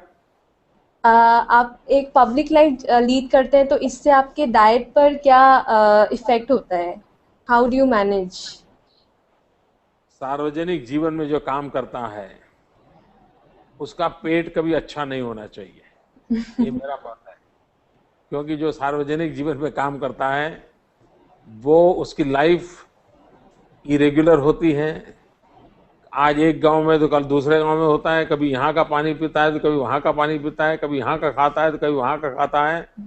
मैं करीब 45 साल से परिव्राजक की तरह भटक रहा हूँ और आपको जानकर के शायद हैरानी होगी, मैंने करीब 45 साल तक भिक्षा मांग करके खाना खाया है।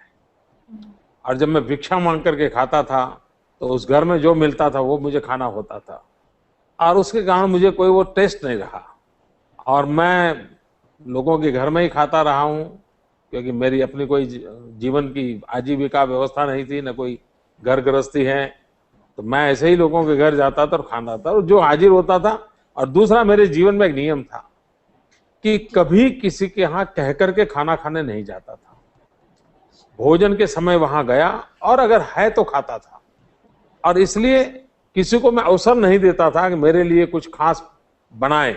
ये कुछ नियम मैंने अपने लिए बनाए थे और इसके कारण मेरा कोई टेस्ट भी नहीं बचा, मेरे पेट की हालत भी उतनी तंदुरुस्त नहीं है क्योंकि हमने उसको काफी बिगाड़ के रखा हुआ है, अनियमितता के कारण बिगाड़ा हुआ है।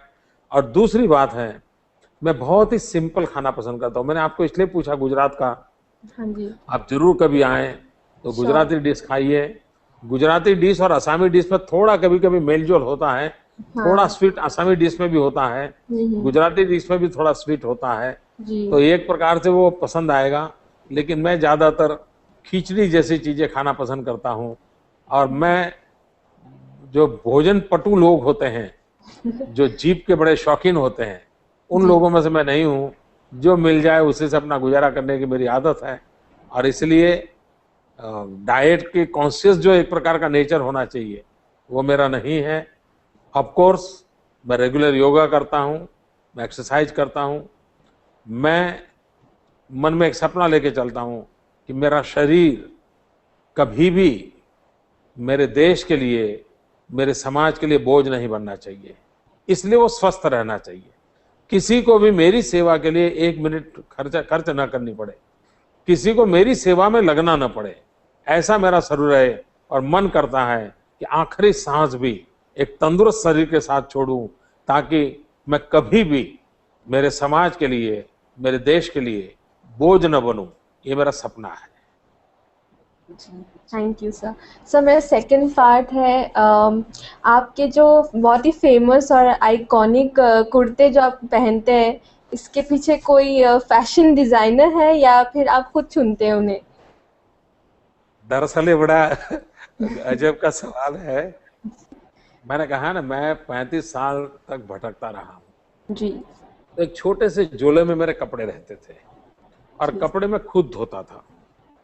कपड़े धोता था, मैं सोचता था लंबी बाह के कपड़े तो इतना लंबा धोना क्यों, तो धोना कम करने के लिए मैंने उसको काट दिया खुद ने।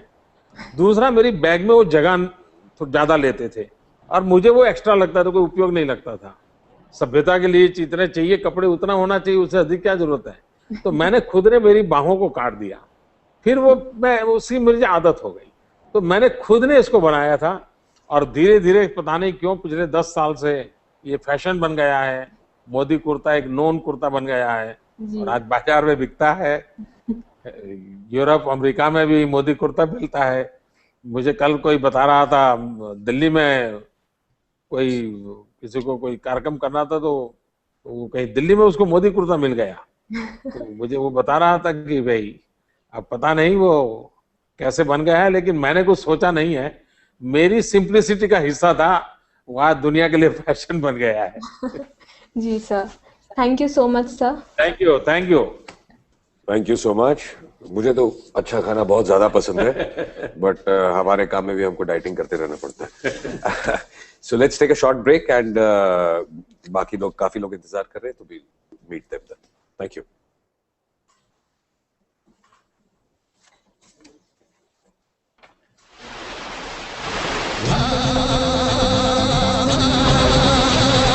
गुजरातस्य गौरवाय राष्ट्र कल्याण हेतवे युवकानां विकासाय विवेकानन्दं नमाम्यहम्।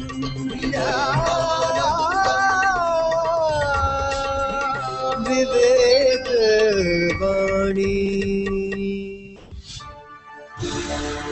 समग्र भारतवर्ष में सुख, शांति और समृद्धि का सागर हिलोरे लेता था। उसके ज्ञान, संस्कृति एवं सभ्यता का लोहा पूरी दुनिया मानती थी। पर उसके बाद समाज की असंगठित व्यवस्था का लाभ लेकर विदेशी आक्रामकों ने भारत को गुलामी की जंजीरों में जकड़ लिया। सदियों से घोर अंधकार में डूबे इस देश में बंगाल की क्रांतिकारी धरती पर 12 जनवरी 1863 मकर संक्रांति के पावन पर्व पर नरेंद्र का जन्म हुआ। युवावस्था में कदम रखते ही उन्होंने संन्यास ग्रहण किया और अपना नाम रखा स्वामी विवेकानंद। स्वामी जी ने कश्मीर से कन्याकुमारी, कामरूप से कच्छ तक भारत भ्रमण करके सोते हुए समाज को जगाया। आपने युवाओं को आह्वान किया, मेरे नवयुवकों, आओ भारत माता को वैभवशाली बनाने के लिए अपने जीवन के कण कण को समर्पित कर दे। 4 जुलाई 1902 के दिन स्वामी विवेकानंद जी ने इस धरती से महाप्रयाण किया। स्वामी जी ने भारत की भव्यता का जो स्वप्न देखा था, वह गुजरात की धरती पर अब साकार हो रहा है। विकास व्यक्ति के जीवन में जरूरी है। स्वामी जी के इन शब्दों को पिछले 10 वर्षों से मूर्तिमंत होता हुआ देख रहा है गुजरात। स्वामी जी की 150वीं जन्म शताब्दी के वर्ष पर आपके कार्य को गुजरात की ओर से यही है साकार श्रद्धांजलि। विवेक से विकास। कोई भी राष्ट्र, प्रदेश या राज्य के विकास की नींव में होती है युवा शक्ति। गुजरात में भी मुख्यमंत्री श्री नरेंद्र भाई मोदी ने युवा शक्ति के विकास के लिए skill plus will plus zeal is equal to win का मंत्र सार्थक किया है। राज्य में पिछले एक ही साल में 1,27,000 से भी अधिक उम्मीदवारों को रोजगार प्रदान किए गए हैं। राज्य में 500 से अधिक भर्ती मेलों के जरिए 60,000 से भी ज्यादा युवाओं को नौकरियां दी गई है। पहले के 40 वर्षों में जितने रोजगार के अवसर नहीं बने थे, उनसे कई ज्यादा अवसर पिछले 10 वर्षों में उपलब्ध हुए हैं। स्वयं केंद्र सरकार की ही रिपोर्ट के अनुसार गुजरात पिछले 7 वर्षों से रोजगार प्रदान करने में 59% के साथ देश भर में अव्वल है और एम्पावर योजना के अंतर्गत राज्य के तालुकों में 1000 युवाओं को 40 घंटों के BCC कंप्यूटर कोर्स के माध्यम से तालीमबद्ध किया जाएगा। खेल कूद के क्षेत्र में युवाओं की प्रतिभा बाहर लाने के लिए आयोजित किए गए खेल महाकुंभ में अंदाजन 18,25,000 खिलाड़ियों ने हिस्सा लिया और ग्रामीण खेल उत्सव में 34 लाख खिलाड़ियों ने हिस्सा लिया और इस तरह गुजरात के युवा नए शिखर पार कर रहे हैं।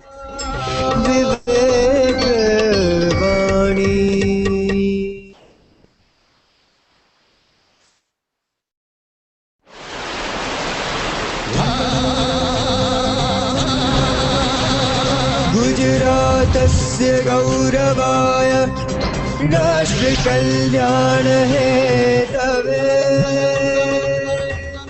युवकानां विकासाय विवेकानन्दं नमाम्यहम्।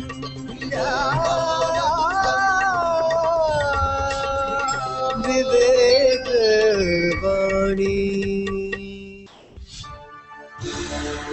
समग्र भारतवर्ष में सुख शांति और समृद्धि का सागर हिलोरे लेता था। उसके ज्ञान, संस्कृति एवं सभ्यता का लोहा पूरी दुनिया मानती थी। पर उसके बाद समाज की असंगठित व्यवस्था का लाभ लेकर विदेशी आक्रामकों ने भारत को गुलामी की जंजीरों में जकड़ लिया। सदियों से घोर अंधकार में डूबे इस देश में बंगाल की क्रांतिकारी धरती पर 12 जनवरी 1863 मकर संक्रांति के पावन पर्व पर नरेंद्र का जन्म हुआ। युवावस्था में कदम रखते ही उन्होंने संन्यास ग्रहण किया और अपना नाम रखा स्वामी विवेकानंद। स्वामी जी ने कश्मीर से कन्याकुमारी, कामरूप से कच्छ तक भारत भ्रमण करके सोते हुए समाज को जगाया।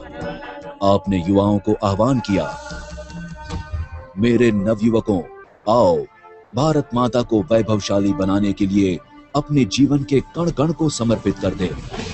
4 जुलाई 1902 के दिन स्वामी विवेकानंद जी ने इस धरती से महाप्रयाण किया। स्वामी जी ने भारत की भव्यता का जो स्वप्न देखा था, वह गुजरात की धरती पर अब साकार हो रहा है। विकास व्यक्ति के जीवन में जरूरी है। स्वामी जी के इन शब्दों को पिछले 10 वर्षों से मूर्तिमंत होता हुआ देख रहा है गुजरात। स्वामी जी की 150वीं जन्म शताब्दी के वर्ष पर आपके कार्य को गुजरात की ओर से यही है साकार श्रद्धांजलि। विवेक से विकास। कोई भी राष्ट्र, प्रदेश या राज्य के विकास की नींव में होती है युवा शक्ति। गुजरात में भी मुख्यमंत्री श्री नरेंद्र भाई मोदी ने युवा शक्ति के विकास के लिए skill plus will plus zeal is equal to win का मंत्र सार्थक किया है। राज्य में पिछले एक ही साल में 1,27,000 से भी अधिक उम्मीदवारों को रोजगार प्रदान किए गए हैं। राज्य में 500 से अधिक भर्ती मेलों के जरिए 60,000 से भी ज्यादा युवाओं को नौकरियां दी गई है। पहले के 40 वर्षों में जितने रोजगार के अवसर नहीं बने थे, उनसे कई ज्यादा अवसर पिछले 10 वर्षों में उपलब्ध हुए हैं। स्वयं केंद्र सरकार की ही रिपोर्ट के अनुसार गुजरात पिछले 7 वर्षों से रोजगार प्रदान करने में 59% के साथ देश भर में अव्वल है और एम्पावर योजना के अंतर्गत राज्य के सभी तालुकों में 1000 युवाओं को 40 घंटों के BCC कंप्यूटर कोर्स के माध्यम से तालीमबद्ध किया जाएगा। खेल कूद के क्षेत्र में युवाओं की प्रतिभा बाहर लाने के लिए आयोजित किए गए खेल महाकुंभ में अंदाजन 18,25,000 खिलाड़ियों ने हिस्सा लिया और ग्रामीण खेल उत्सव में 34 लाख खिलाड़ियों ने हिस्सा लिया और इस तरह गुजरात के युवा नए शिखर पार कर रहे हैं। विवेक वाणी।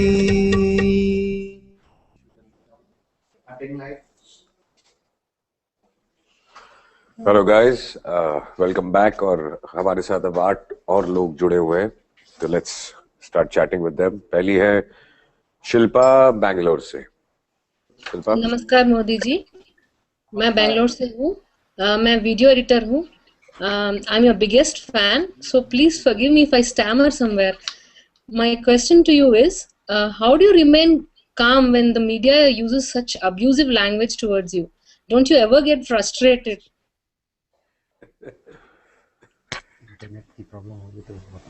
मीडिया ही गालियां देता है ऐसा नहीं है, और सब मीडिया के लोग गाली देते हैं ऐसा भी नहीं है। ये बात सही है कि कुछ लोग हद पार कर करके बहुत कुछ कह देते हैं। एक छोटा सा वेस्टेड इंटरेस्ट ग्रुप है, वो भी ये कर रहा है। और कभी कभी मुझे लगता है कि शायद अगर मैं न होता तो उनकी रोजी रोटी का क्या होता। तो कभी कभी मुझे लगता है कि मैं उनके काम आ रहा हूं। दूसरी बात है कि मैं मन से स्वस्थ इसलिए हूं कि मैंने क्या किया है वो मुझे मालूम है, मैं क्या काम कर रहा हूं वो मुझे मालूम है, मैं क्यों कर रहा हूं ये मुझे मालूम है। मैं किसी स्वार्थवश कुछ नहीं कर रहा हूं, कुछ लेना पाना बनना इस सपनों को लेकर के नहीं कर रहा हूं। मां भारती की सेवा करने का बचपन से एक सपना ठान लिया है, इसलिए कर रहा हूं। और मैं ये भी जानता हूं जब मैं करता हूं तो रोड़े डालने वाले भी होंगे, रुकावट डालने भी लोग होंगे, कठिनाइयां भी आएगी। ये सब होने के बावजूद भी ये क्यों न करे। और इसी एक जो आपने सवाल पूछा, मैंने मेरी किताब है कविताओं की, मेरी एक कविता है जिसमें मैंने लगा है कि लोग मुझे पत्थर मारते हैं, मैं उस पत्थर से ही पक्षी बना देता हूं, उसी की सीढ़ी बना देता हूं और उसी पत्थरों की सीढ़ी से ऊपर चढ़ता चला जा रहा हूं।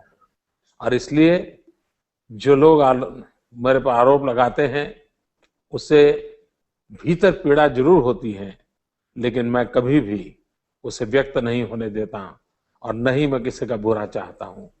जहां तक आलोचना का सवाल है, मैं इसको अप्रिशिएट करता हूं। अगर लोकतंत्र में आलोचना नहीं होती है तो लोकतंत्र में विकास के लिए संभावना ही नहीं है।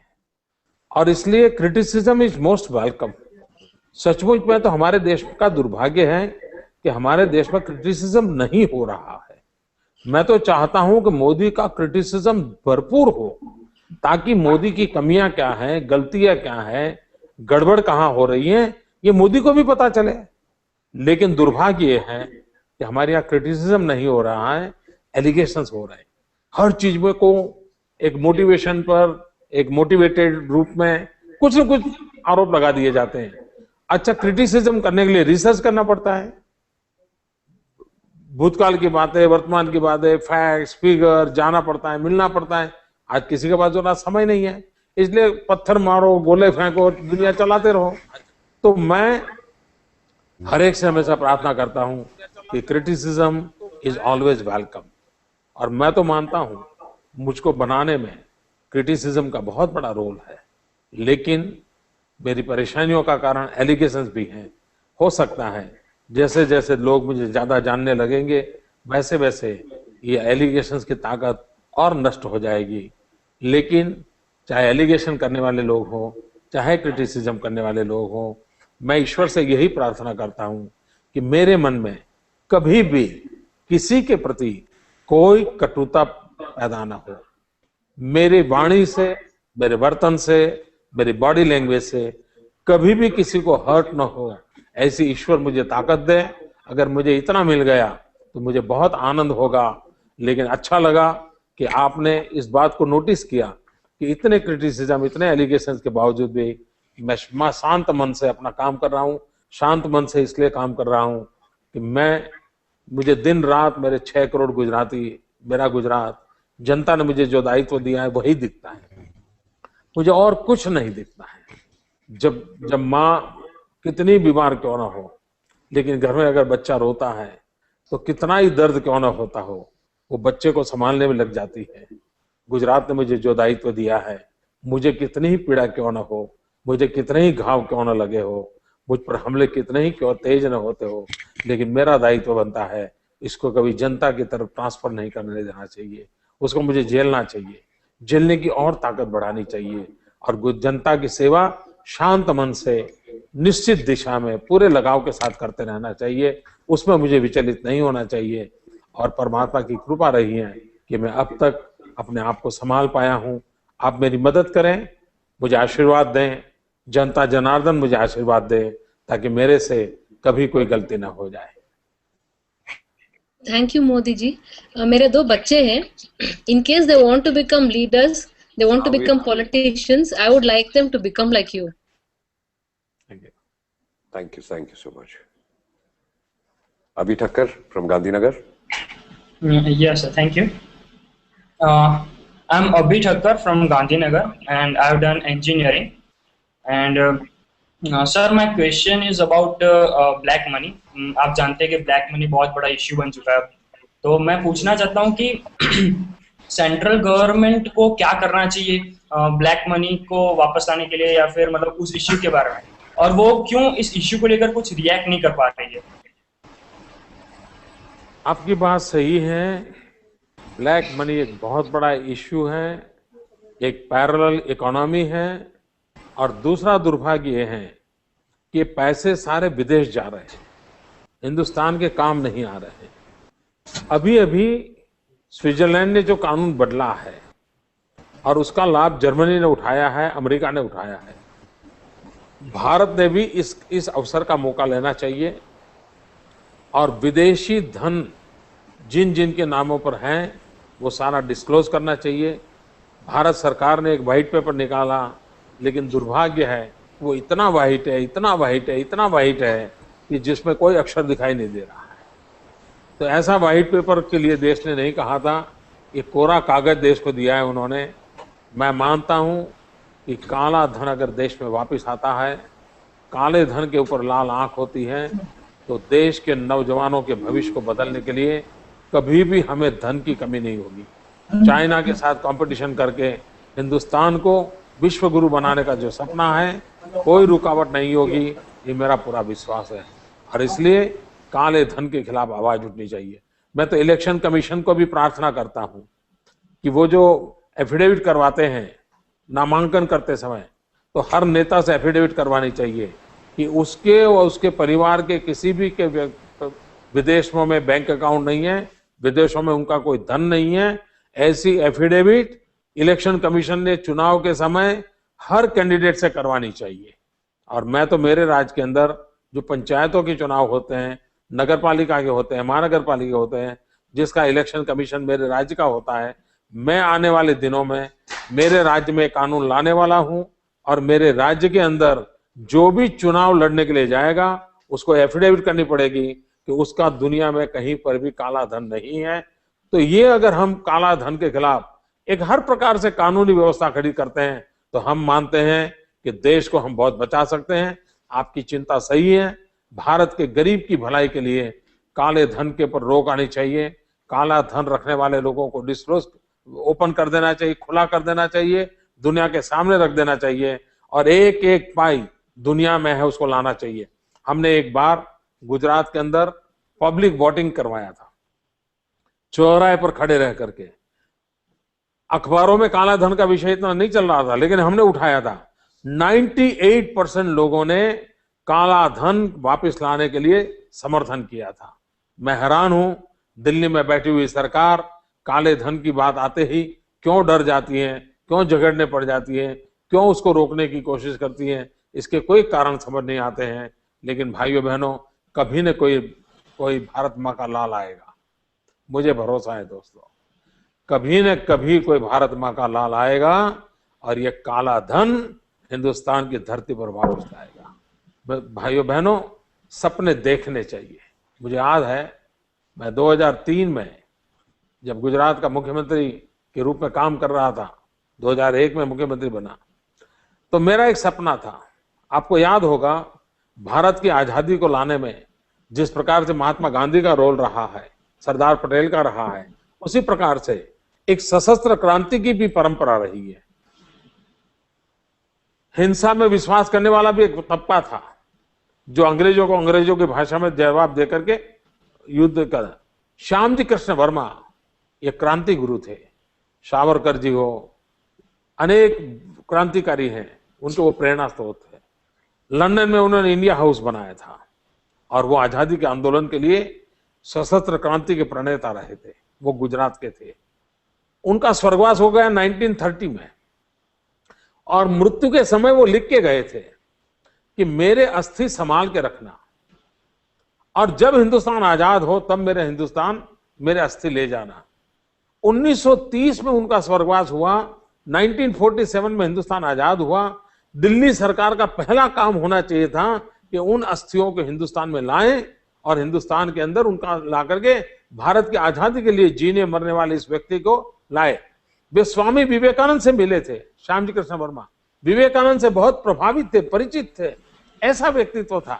लेकिन 2003 तक यानी 70 साल तक उनके अस्थि जिनेवा में पड़े रहे। वहां की सरकार ने अस्थि को संभाला, लेकिन मेरे देश की आजाद सरकार ने उन अस्थियों की परवाह नहीं की। मैंने भारत सरकार से कॉरेस्पॉन्डेंस किया, मैंने जिनेवा से कॉरेस्पॉन्डेंस किया और आखिरकार मुझे वो सौभाग्य प्राप्त हुआ। मैं जिनेवा गया, उस महापुरुष के अस्थि खुद के कंधे पर उठा के ले आया और आज कच्छ के मांडवी में जहां उनका नेटिव था वहां मैंने एक इंडिया हाउस बनाया है और वहां उस अस्थि को रखा है। गुजरात के, देश के बहुत बड़ी मात्रा में टूरिस्ट आज वहां आ रहे हैं। अगर इस प्रकार से एक सपना हो तो हर चीज लाई जा सकती है, काला धन भी लाया जा सकता है। वो काला धन लाने के लिए हमने भरपूर प्रयास करना चाहिए। Thank you sir. Thank you. अभी हमारे साथ हैं शैलेंद्र सिंह राठौड़, गांधीनगर, इंदौर से। सर नमस्कार। मोदी जी नमस्कार। देवगन जी नमस्कार। सर मैं शैलेंद्र सिंह राठौर इंदौर मध्य प्रदेश से हूँ। मैं एक फार्मास्यूटिकल कंपनी में काम करता हूँ। मोदी जी मैं आपका एक बहुत बड़ा फैन हूँ और मैं आपको एक विकास पुरुष मानता हूँ। मैं ही क्या पूरा हिंदुस्तान और पूरी दुनिया आपको विकास पुरुष मानती है। सर अभी 2-3-4 दिन पहले ही फेसबुक पे एक पोस्ट आया था कि कितने लोग हैं जो नरेंद्र मोदी को 2014 में प्राइम मिनिस्टर के लिए वोट करेंगे। मैंने उसमें एक ही कमेंट डाला कि हर सच्चा हिंदुस्तानी नरेंद्र मोदी को वोट करेगा, इसलिए क्योंकि हर हिंदुस्तानी चाहता है कि नरेंद्र मोदी प्रधानमंत्री बने और जिस तरीके से गुजरात ने पिछले कुछ सालों में विकास किया है उसी तरीके से हमारा हिंदुस्तान विकास करे। और जैसा कि आपने पहले कहा कि हर अमेरिकन लाइन लगाकर खड़ा रहे हिंदुस्तान वीजा के एम्बेसी के सामने वीजा लेने के लिए।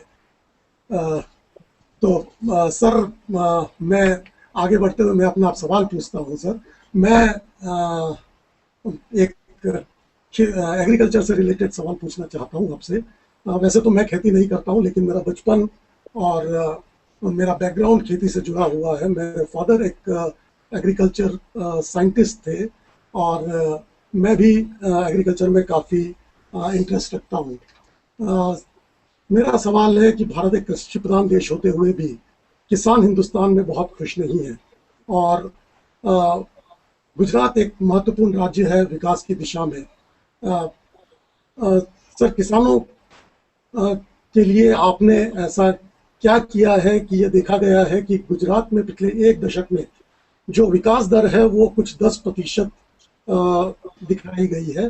सर आपने खेती के लिए भी उतना ही इम्पोर्टेंस दिया है जितना कि दूसरे इंडस्ट्रियल सेक्टर्स के लिए आपने किया है और गुजरात ने इतनी तरक्की की है।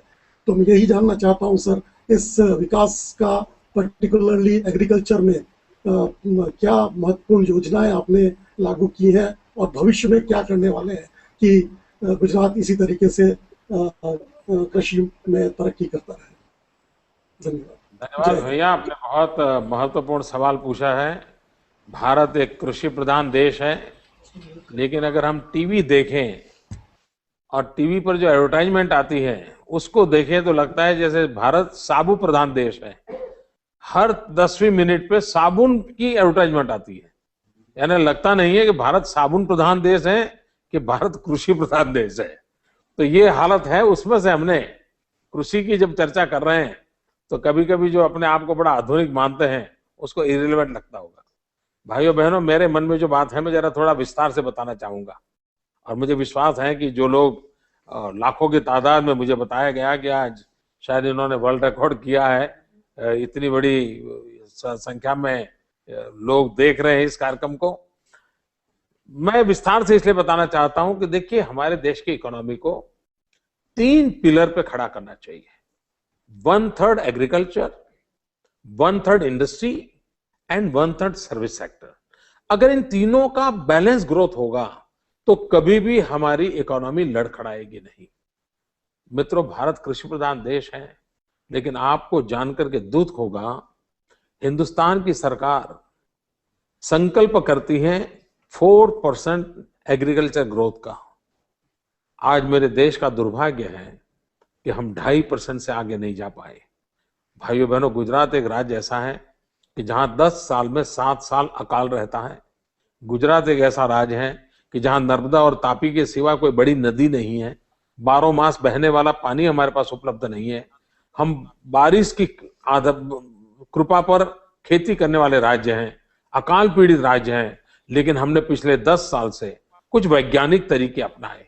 उस तरीके अपनाए, उसका परिणाम ये आया है कि आज गुजरात का पूरे डेकेड का 2001 टू 2011 पूरे डेकेड का एग्रीकल्चर ग्रोथ है 10.7%। ये हिंदुस्तान का ऑल टाइम रिकॉर्ड है, गुजरात का ऑल टाइम रिकॉर्ड है। देश 3% नहीं कर पा रहा है, हम 10.7 पर देश की सेवा कर रहे हैं, और उसका कारण है कि हमने वैज्ञानिक अभिगम अपनाया है। पुरानी परंपराओं से हम बाहर आए हैं। एक, हमने जोर लगाया रेन वाटर हार्वेस्टिंग का, वाटर कंजर्वेशन का। पूरे गुजरात के अंदर जहां भी देखो पानी, हमने कोई 6 लाख स्ट्रक्चर तैयार किए हैं जो बारिश आते ही पानी हम रोक लेते हैं। तो एक पानी सबसे बड़ी आवश्यकता है। दूसरा, हमने केयर की है जमीन की। Gujarat is the first state जिसने सॉइल हेल्थ कार्ड इंट्रोड्यूस किया। हमारे देश में मनुष्य के पास भी हेल्थ कार्ड नहीं है, हमने सॉइल हेल्थ कार्ड दिया। जमीन की तबीयत कैसी है, कमियां कौन सी है, किस क्रॉप के लिए कौन सी जमीन अनुकूल है, किस जमीन में कौन सा क्रॉप सूटेबल नहीं है, इन सारों का वैज्ञानिक अभ्यास किया और पूरे राज्य में सॉइल टेस्टिंग लेबोरेटरियों का नेटवर्क खड़ा किया और हर किसान हर वर्ष सॉइल टेस्टिंग कराए, इस प्रकार की आदत डाली है। और उसके कारण उसको पता चलता है कि उसको किस फर्टिलाइजर की जरूरत है, किस प्रकार के एग्रीकल्चर के लिए उसकी जमीन सूट करती है, और उसके कारण जो उसका वेस्टेज होता था वो सारा बच गया। एवरेज फर्टिलाइजर बचने के कारण एक एक किसान का साल का 20,000 25,000 रुपए बच गया है। दूसरा, हमने काम किया पानी बचाओ। हमने ड्रिप इरिगेशन को बल दिया। ड्रिप इरिगेशन के कारण हमारे यहाँ बहुत सुविधा रही है। दूसरा, हम हर वर्ष कृषि महोत्सव करते हैं और जितने प्रोग्रेसिव फार्मर्स हैं उनको गांव गांव ले जाते हैं। हमारे यहाँ 700 एग्रीकल्चर साइंटिस्ट हैं, उनको गांव में किसानों के साथ बात करवाते हैं। इतना ही नहीं, हमने टेक्नोलॉजी के माध्यम से टेली एग्रो सर्विस सेवा शुरू की है। गांव के अंदर टेली मेडिसिन जैसे होता है, वैसे टेक्नोलॉजी के माध्यम से हमारा किसान साइंटिस्टों के साथ बात कर सकता है। अपना पौधा क्या खराब हुआ है वो कैमरा पे दिखाता है, अपने मोबाइल फोन से वो दिखा पाता है। साइंटिस्ट यूनिवर्सिटी में बैठा है, वो देखता है कि इस पौधे में ये तकलीफ है, वो कर सकता है। तो ऐसे कई प्रयोग किए हैं जिसके कारण हमारे यहाँ परिवर्तन आए। दूसरा, हमने जो बल दिया है वो पशुपालन में दिया है, दूध के उत्पादन में दिया है। भाइयों बहनों, गुजरात आज इस 10 वर्ष में 68% मिल्क में प्रोडक्शन में इंक्रीज हुआ है। और हम कैटल केयर कितनी करते हैं, आपको जान के हैरानी होगी, हिंदुस्तान में इंसान के कैटरेक्ट ऑपरेशन भी करने में दिक्कत है। कई दूर दूर के इलाके हैं कि जहां गरीब आदमी को कैटरेक्ट ऑपरेशन उपलब्ध नहीं है।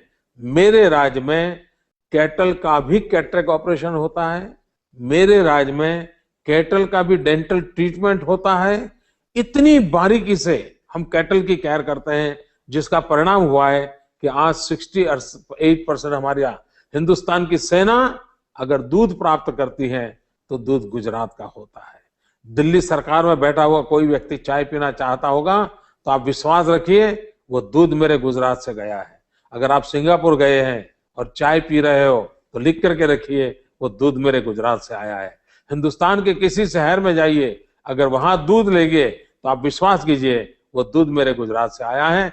ये मेरे किसानों ने कमाल करके दिखाई है। भाइयों बहन को जानकर के हैरानी होगी, आप आज यूरोप के बाजार में जाकर के कहीं सब्जी खाएं और सब्जी में अगर आप भिंडी खा रहे हैं, आप विश्वास से लिख रखिए वो भिंडी गुजरात के बारडोली से आई होगी। आप अफगानिस्तान जाएं और टमाटर खाएं तो लिख करके रखिए वो टमाटर मेरे गुजरात से आया होगा। आप कहीं पर भी जाइए, आज मेरा कच्छ जो रेगिस्तान है, कच्छ रेगिस्तान है, वो आज मैंगो एक्सपोर्ट कर रहा है। मित्रों, हमने एक नया रिवॉल्यूशन लाया है।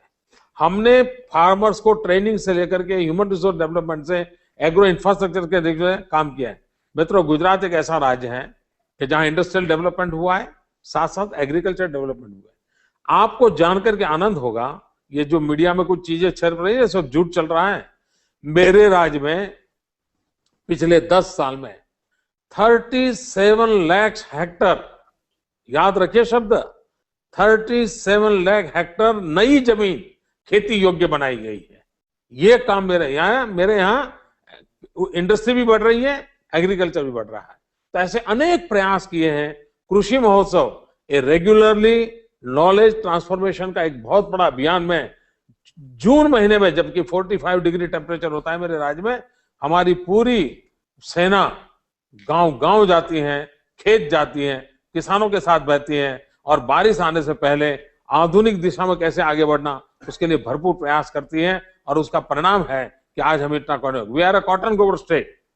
2001 में मेरे राज्य में 23 लाख बेल्स कॉटन पैदा होता था, 23 लाख बेल्स। आज मेरे राज्य में 1,23,00,000 बेल्स कॉटन प्रोडक्ट होता है। आप कल्पना कर सकते हैं कि कितना बड़ा उत्पादन होता होगा। तो ये काम एग्रीकल्चर में किया है। हिंदुस्तान का किसान सामर्थ्यवान है, समझदार है, बहुत कुछ कर सकता है। और इसलिए मेरा मत है कि आइए हम इसमें जुड़े और हम एग्रीकल्चर को भी उतना ही महत्व दें। मुझे ये भी बताया गया था कि Gujarat is the only state जहां पे ग्राउंड वाटर टेबल भी ऊपर आया। यस, गुजरात में करीब 3 मीटर से 13 मीटर तक वाटर टेबल ऊपर आए और वो भी रेन वाटर हार्वेस्टिंग के हमारे अभियान के कारण आए और उसके कारण बहुत बड़ा फायदा हुआ है। Next is Manoj Kesarwani. Manoj Kesarwani ji sir, Modi sir प्रणाम आपको। और मनोज केड़ो हाल है? सब ठीक है सर, आपकी आशीर्वाद। और आज मैं भी धन्य हुआ आपसे बात करके। और अजय जी को नमस्कार और साथ में आने के लिए। हमारा सौभाग्य है कि मैं आपसे लाइव बात कर पा रहा हूँ। सर, एक व्यक्तिगत सवाल है जो कि काफी दिनों से गूंजा रहा है मन में। एक चीज ये है सर कि आप दिन में कितने घंटे सोते हैं? निरंतर, मतलब 1 साल नहीं, 2 साल नहीं, निरंतर 11 सालों से काम करते हुए आप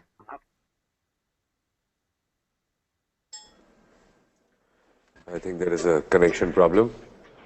मेरा जवाब तो पहुंच जाएगा। मैं समझ पाया हूँ कि वो कह थे कि आप दिन में कितने घंटे सोते हैं। भैया मैं दिन में सोता नहीं हूँ तो लेकिन मैं जानता हूँ कि आपका सवाल है 24 घंटे के हिसाब से, तो मैंने मजाक में कह दिया वो ठीक है, लेकिन मेरी नींद बहुत कम है।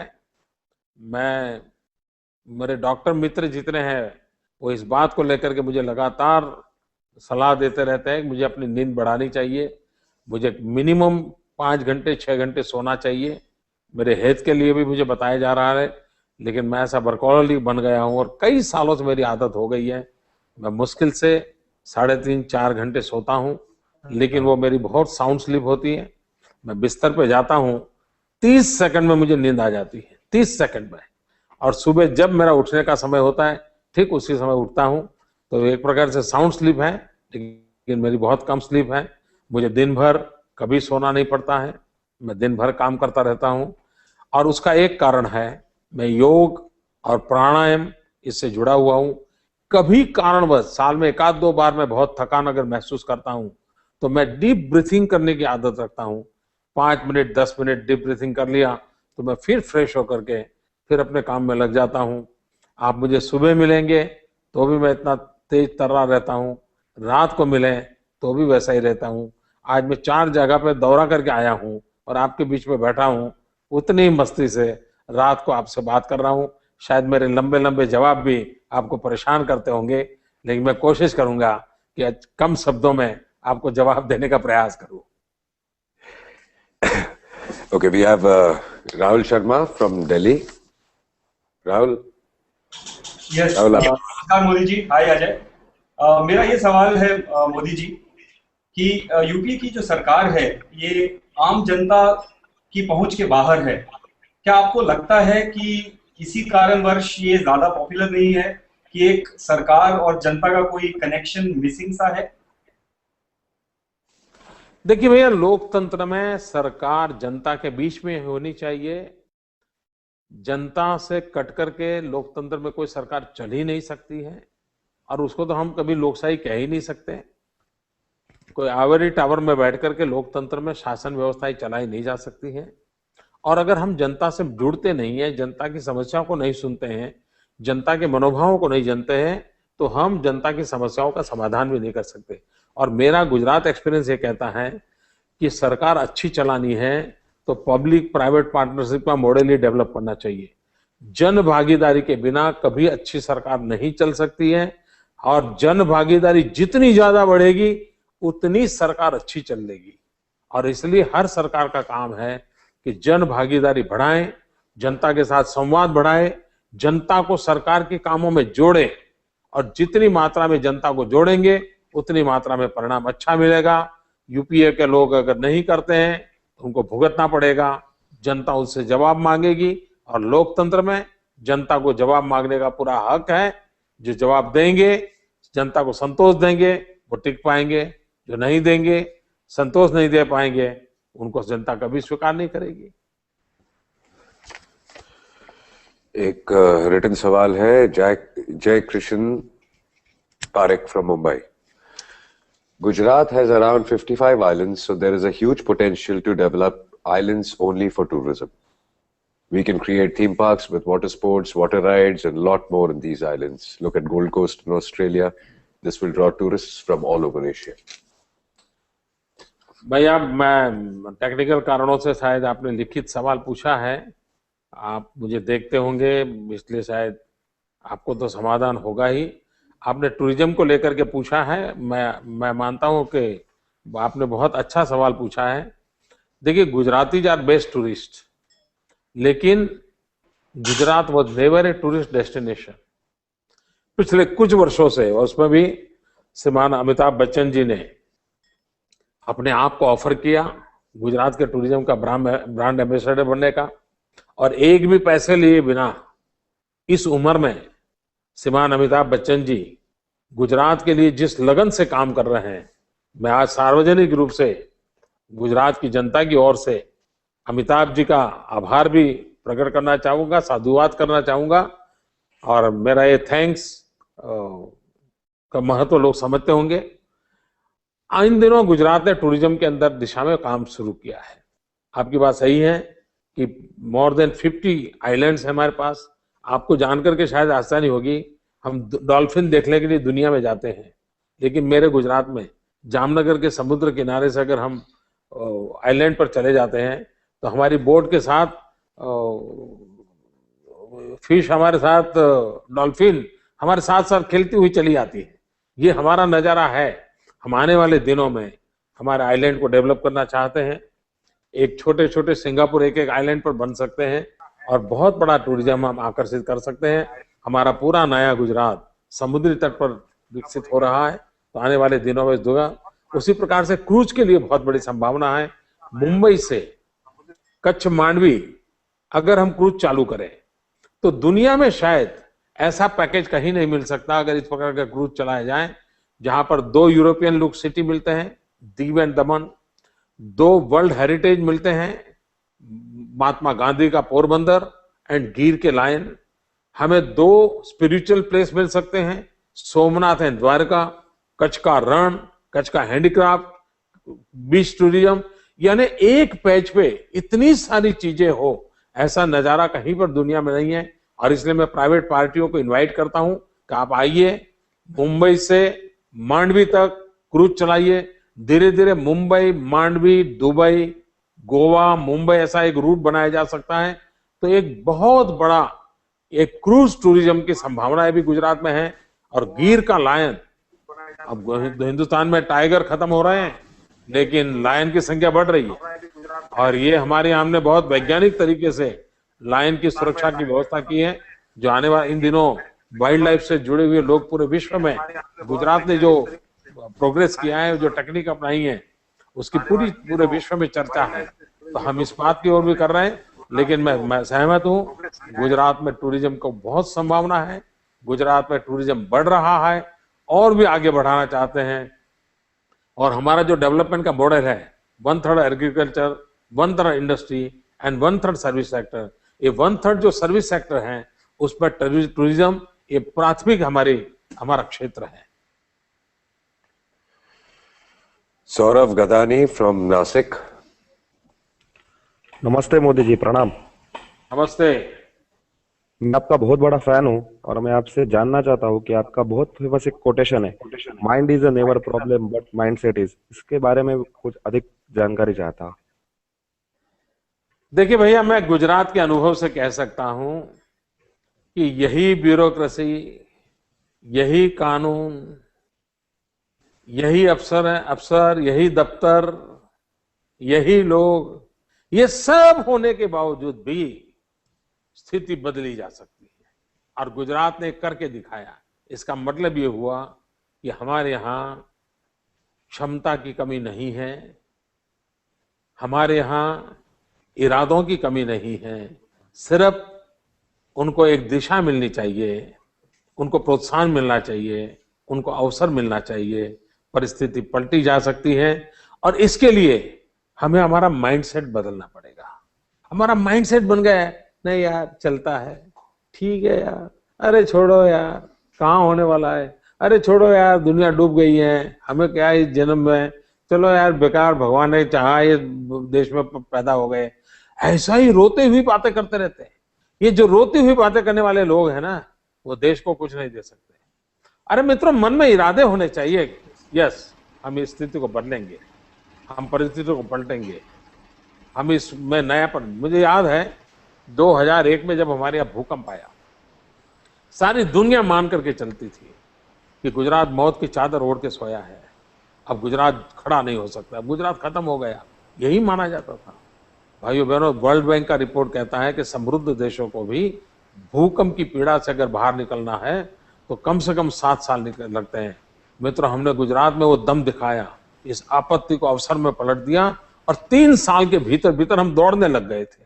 और आज कच्छ, जो सबके भयानक भूकंप से पीड़ित था, वो हिंदुस्तान का सबसे तेज गति से विकास करने वाला डिस्ट्रिक्ट बन गया है। पूरे हिंदुस्तान का सबसे तेज गति से विकास करने वाला डिस्ट्रिक्ट आज कच्छ बन गया है। एक कच्छ जिले के 20 किलोमीटर रेडियस में हम 4000 मेगावाट बिजली पैदा करते हैं। 20 किलोमीटर रेडियस में हम कच्छ के अंदर 15 किलोमीटर रेडियस के अंदर स्टील पाइप बनाते हैं, जो दुनिया में सबसे ज्यादा प्रोडक्शन करते हैं। हम कच्छ के अंदर विश्व के नंबर 2 टेक्सटाइल मैन्युफैक्चरिंग के अंदर हमने अपने आप को जगह बना लिया है। जो भूकंप में 2001 के पहले कुछ नहीं था, आज दुनिया बदली गई है। अगर सपने देखें, इरादे नेक हो और हम विश्वास के साथ आगे बढ़े, तो यही लोग हैं जो ये ताकत दिखाते हैं। परिणाम तो ये कोई एक व्यक्ति नहीं कर रहा है, ये सब मिल करके कर रहे हैं। और इसलिए मैं कहता हूं, हमने हमारा माइंडसेट बदलने की आवश्यकता है। ये रोते बैठने के स्थिति में से बाहर निकलने की जरूरत है। अगर वो हमने किया तो हम स्थिति बदल सकते हैं। धन्यवाद Modi ji. Thank you so much. Parul Agrawal from Mumbai. Yeah, hi Ajay. Thank you for giving me an opportunity to speak to Modi ji live right now. Namaste Modi ji. Namaste Parul. मैं Parul Agrawal from Mumbai. I'm managing my own business. And first of all, I would really like to appreciate your efforts in managing and leading the state to such a progress that you are delivering right now. These last 1 month, our country has seen half the country has seen darkness, and क्योंकि मेरा खुद का एक manufacturing plant है back in Rajasthan, सो हमें भी कई रातें ऐसी गुजारनी पड़ी जब हमारा प्रोडक्शन बंद रहा. At the same time, Gujarat is producing surplus power. And despite that, you have taken an initiative to bring solar energy using solar power. I see that as a initiative to, save earth and save coal, save nuclear power to produce more energy, more electricity. Besides that, you also talked right now about rainwater harvesting. So I would like to know, are there any more measures you are taking for green initiative, and how much importance do you place on environment? बहुत ही अच्छा सवाल पूछा पारुल आपने। पूरे विश्व में global warming एक बहुत बड़ा टेंशन है, लेकिन अगर हम भारत की सोच और कल्पना को साकार करें तो हम दुनिया को ग्लोबल वार्मिंग से बचा सकते हैं। और मेरी एक किताब है कन्वीनिएंट एक्शन, इंटरनेट पर भी अवेलेबल है, आप उसको ई बुक के रूप में भी अवेलेबल है, आप उसको पढ़ सकती हैं। अल गोर ने एक किताब लिखी थी इनकन्वीनिएंट ट्रूथ, मैंने किताब लिखी है कन्वीनिएंट एक्शन, क्योंकि मैंने बताया है कि भाई इस सारी चीजों के रास्ते हैं, दुनिया कोई डूब जाने वाली ऐसा नहीं, इसका रास्ता खोजा जा सकता है। दूसरा, जहां तक बिजली का सवाल है, मैं जब 2001 में गुजरात में मुख्यमंत्री बन के आया तो मेरे मित्र वगैरह मुझे कहते थे कि मोदी जी कुछ तो करो, कम से कम शाम को डिनर के टाइम तो बिजली दो। डिनर के समय भी मेरे गुजरात में बिजली नहीं थी, लोगों को अंधेरे में खाना पड़ता था। आज मेरे यहाँ सरप्लस बिजली है और सरप्लस बिजली हम और राज्यों को देने के लिए तैयार हैं। लेकिन हम सोलार एनर्जी में इसलिए नहीं गए कि हमें बिजली का शॉर्टफॉल था। मैं ऑलरेडी 4000 मेगावाट सरप्लस था, तब मैंने सोलार एनर्जी में जाने का निर्णय किया था। और उसके पीछे मेरा कारण है, it's a article of faith. मैं मानता हूं कि हमने एनवायरमेंट फ्रेंडली एनर्जी की दिशा में जाना पड़ेगा। हमने एक्सप्लॉयटेशन ऑफ द नेचर बंद करना पड़ेगा, मिल्किंग ऑफ द नेचर ही हमें अलाउड है, इस दिशा में हमें आगे बढ़ना पड़ेगा। और इसलिए हमने सोलार के, जब मैंने solar policy lie, Gujarat was the first state जो सोलार पॉलिसी लाया, और तब हमने 13 रुपये रखा। बाद में भारत सरकार सोलार पॉलिसी लाई, उन्होंने 19 रुपया रखा। आप जानते हैं जब कॉल और गैस से बिजली 2.5 रुपया, 3 रुपया, 3.5 रुपया मिलती हो और कोई 13 रुपये से बिजली खरीदने की बात करेगा तो उस पर भ्रष्टाचार के कैसे गंभीर आरोप लगते हैं। मुझ पर भी बड़े ढेर सारे आरोप लगे, लेकिन मैं नेक ईमानदारी से काम करना से मैं डिगा नहीं। मैं 13 रुपया लेकर के बाजार में गया और आज गुजरात गेम चेंजर बन गया है। अगर किसी को हिस्ट्री लिखनी होगी तो लिखना पड़ेगा, क्योंकि जो हमने 13 रुपये से बिजली लेना शुरू किया था, आज पूरे एशिया में सबसे ज्यादा सोलार एनर्जी पैदा करने वाला राज्य गुजरात बन चुका है। और हमारा सोलार पार्क ये दुनिया का सबसे बड़ा सोलार पार्क बनने वाला है। Gujarat will be the world capital of the solar energy बनने वाला है। उस दिशा में हम काम कर रहे हैं, लेकिन उसका परिणाम ये आया है कि जो बिजली 13 रुपये में मिलती थी और कोयला वाली और गैस वाली 3 रुपये में मिलती थी, 3 वालों का दाम बढ़ते बढ़ते बढ़ते 5 की तरफ जा रहा है, और 13 वाला जो था वो कम होते होते 8 और 7 पे आ रहा है।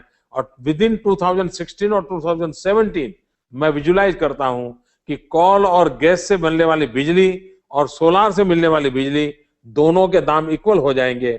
आप कल्पना कर सकते हैं मानव जाति की कितनी बड़ी सेवा होगी। दूसरा, एक हमने इनिशिएटिव लिया है कैनाल सोलार पैनल का। कैनाल के ऊपर सोलार पैनल डाली हमने, ये पहली बार दुनिया में हुआ है। ये बहुत ही इनोवेटिव आइडिया है। इसका परिणाम ये हुआ है कि हमें जमीन की जरूरत नहीं पड़ रही है, कैनाल के ऊपर ही सोलर पैनल डाल देते हैं और इसके कारण कैनाल में जो पानी बह रहा है, प्रति वर्ष 10 मिलियन लीटर पानी, 1 करोड़ लीटर पानी इवोपरेट होने से बच रहा है, जमीन बच रही है। दूसरा, नीचे पानी बहने के कारण वहां का माहौल थोड़ा ठंडा रहता है, ठंडा रहने के कारण एनर्जी जनरेशन में 16% ज्यादा हमें प्रोडक्शन मिलता है, तो हमें इकोनॉमिकली वायबल हुआ है। और आने वाले दिनों में मैं हैंगिंग माइक्रो हाइड्रो टरबाइन पर जाने वाला हूं। ऊपर सोलर पैनल हो, नीचे माइक्रो हाइड्रो टरबाइन हो, कैनाल का पानी बहता हो तो हाइड्रो की बिजली मिलेगी, सोलार की बिजली मिलेगी, और गांव पास में होता है, वहीं पर ट्रांसमिशन होगा तो ट्रांसमिशन लॉस भी बच जाएगा।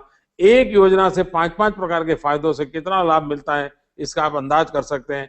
भविष्य में मेरे मन में एनवायरनमेंट के रिलेटेड बहुत से सारे प्रोजेक्ट हैं और हम उसको करके रहेंगे।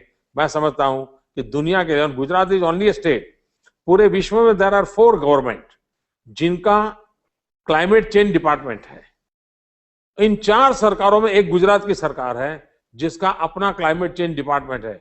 हिंदुस्तान में न किसी राज्य का है न हिंदुस्तान की सरकार का है। Gujarat is only state where we have separate climate change department.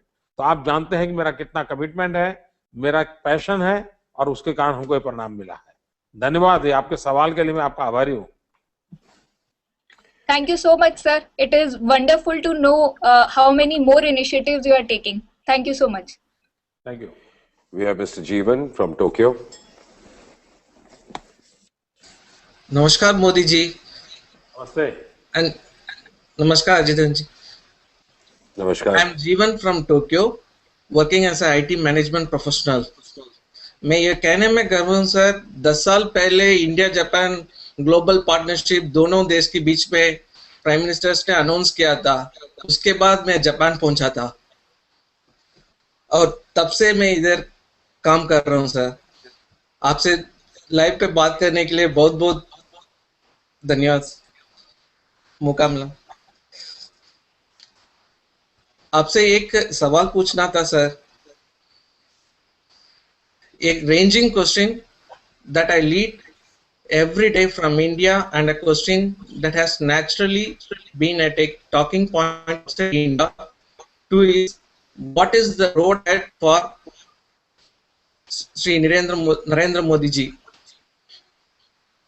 You do know lot of people see you as a future prime minister, and what are the priorities for this nation after this government goes?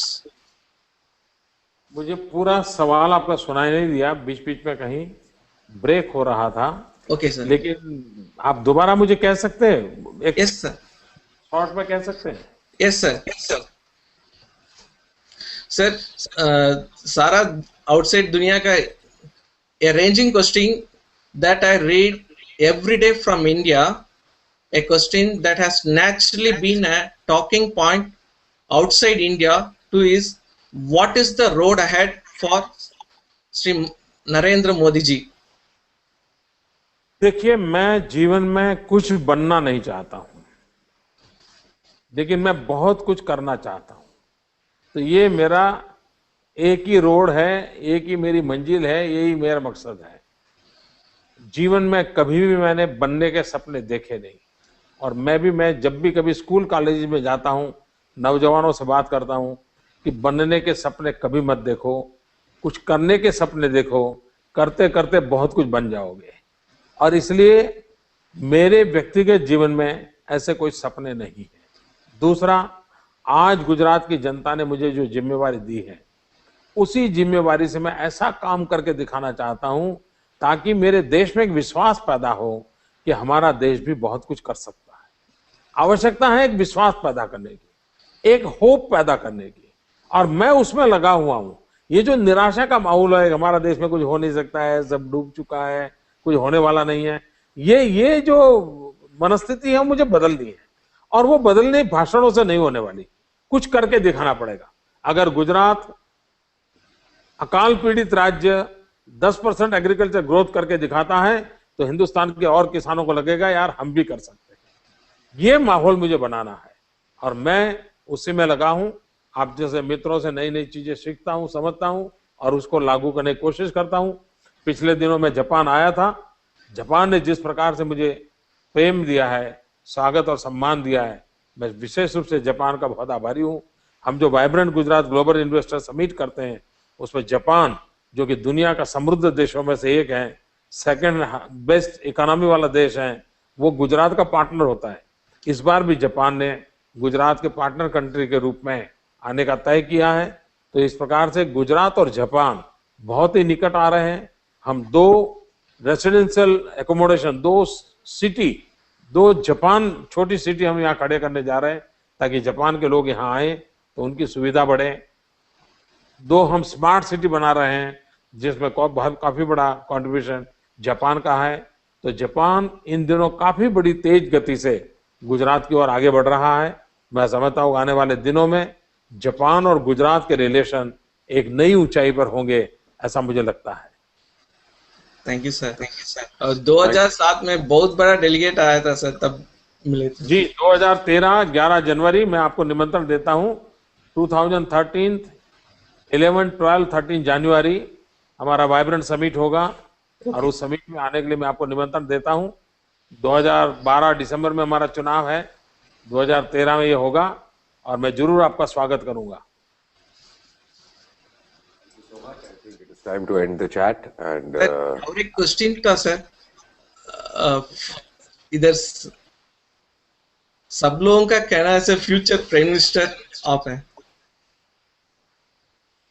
अब ये ऐसी बात है जिसको मैं कुछ नहीं बोल सकता हूँ। सारा Okay, thanks so much. I think we'll end our hangout now, and I think technology is amazing कि आप सब दुनिया के पता नहीं किस किस कोने में हैं और but मेरे हिसाब से तो आप सब यहाँ CM के घर पे बैठे and talking to him. So thank you so much. It was lovely talking to you all. Thanks. सभी दर्शक मित्रों और जिन मित्रों ने पूछा, मैं आपका आभारी हूँ कि बड़े विविधतापूर्ण सवालों से आज मुझे रूबरू होने का अवसर मिला और सभी दर्शकों का भी मैं आभारी हूँ। मुझे बताया गया कि ये वर्ल्ड रिकॉर्ड हुआ है आज एक साथ इतने हिट्स आना और लोगों को एक साथ देखना। और टेक्नोलॉजी का कितना लाभ उठाया जा सकता है, टेक्नोलॉजी कम्युनिकेशन के लिए, संवाद के लिए कितना बड़ा उत्तम साधन बनी है, इसका हम आज अनुभव कर रहे हैं। मैं गूगल प्लस के मित्रों का बहुत आभारी हूँ और मैंने पहले ही कहा था कि मेरी गूगल प्लस की एक नई व्याख्या बन गई है कि Google plus is a pulse of globe, और एक ग्लोब की पल्स का प्रकटीकरण वाला गूगल प्लस बन गया है। मैं गूगल प्लस की टीम को बहुत अभिनंदन करता हूं। पिछले 1 महीने से उन्होंने भारी मेहनत की है। जिन्होंने मुझे आज सवाल पूछे हैं, ये सवाल हजारों की तादाद में है। मैं कोशिश करूंगा कि उसमें जो जनरलाइज बातें हैं उसका ईमेल तैयार करके मैं आप सबको ईमेल से भेजूंगा और मैं आपसे संवाद बनाने की कोशिश करूंगा। जिन मित्रों ने मुझे सवाल रूबरू में आकर के पूछे हैं, मैं उनका बहुत आभारी हूं और मुझे विश्वास है कि मेरे किसी बात से रत्ती भर भी किसी को हर्ट नहीं हुआ होगा, संतोष हुआ होगा एक तो मैं नहीं कह सकता हूं, लेकिन इतना फिर से एक बार कहता हूं, मैंने जो भी कहा है दिल से कहा है, कोई लाग लपेट के बिना कहा है। मुझे विश्वास है कि हमारा यह नाता और अधिक गहरा बनेगा और हम सब मिलकर के मानव जात के कल्याण के लिए प्रयास करेंगे, माँ भारती की सेवा के लिए प्रयास करेंगे। और मुझे गुजरात का काम मिला है, मैं गुजरात अच्छे ढंग से चलाऊं, अच्छा काम करूं, इसके लिए मुझे आप सबके आशीर्वाद मिलेंगे। बहुत बहुत धन्यवाद।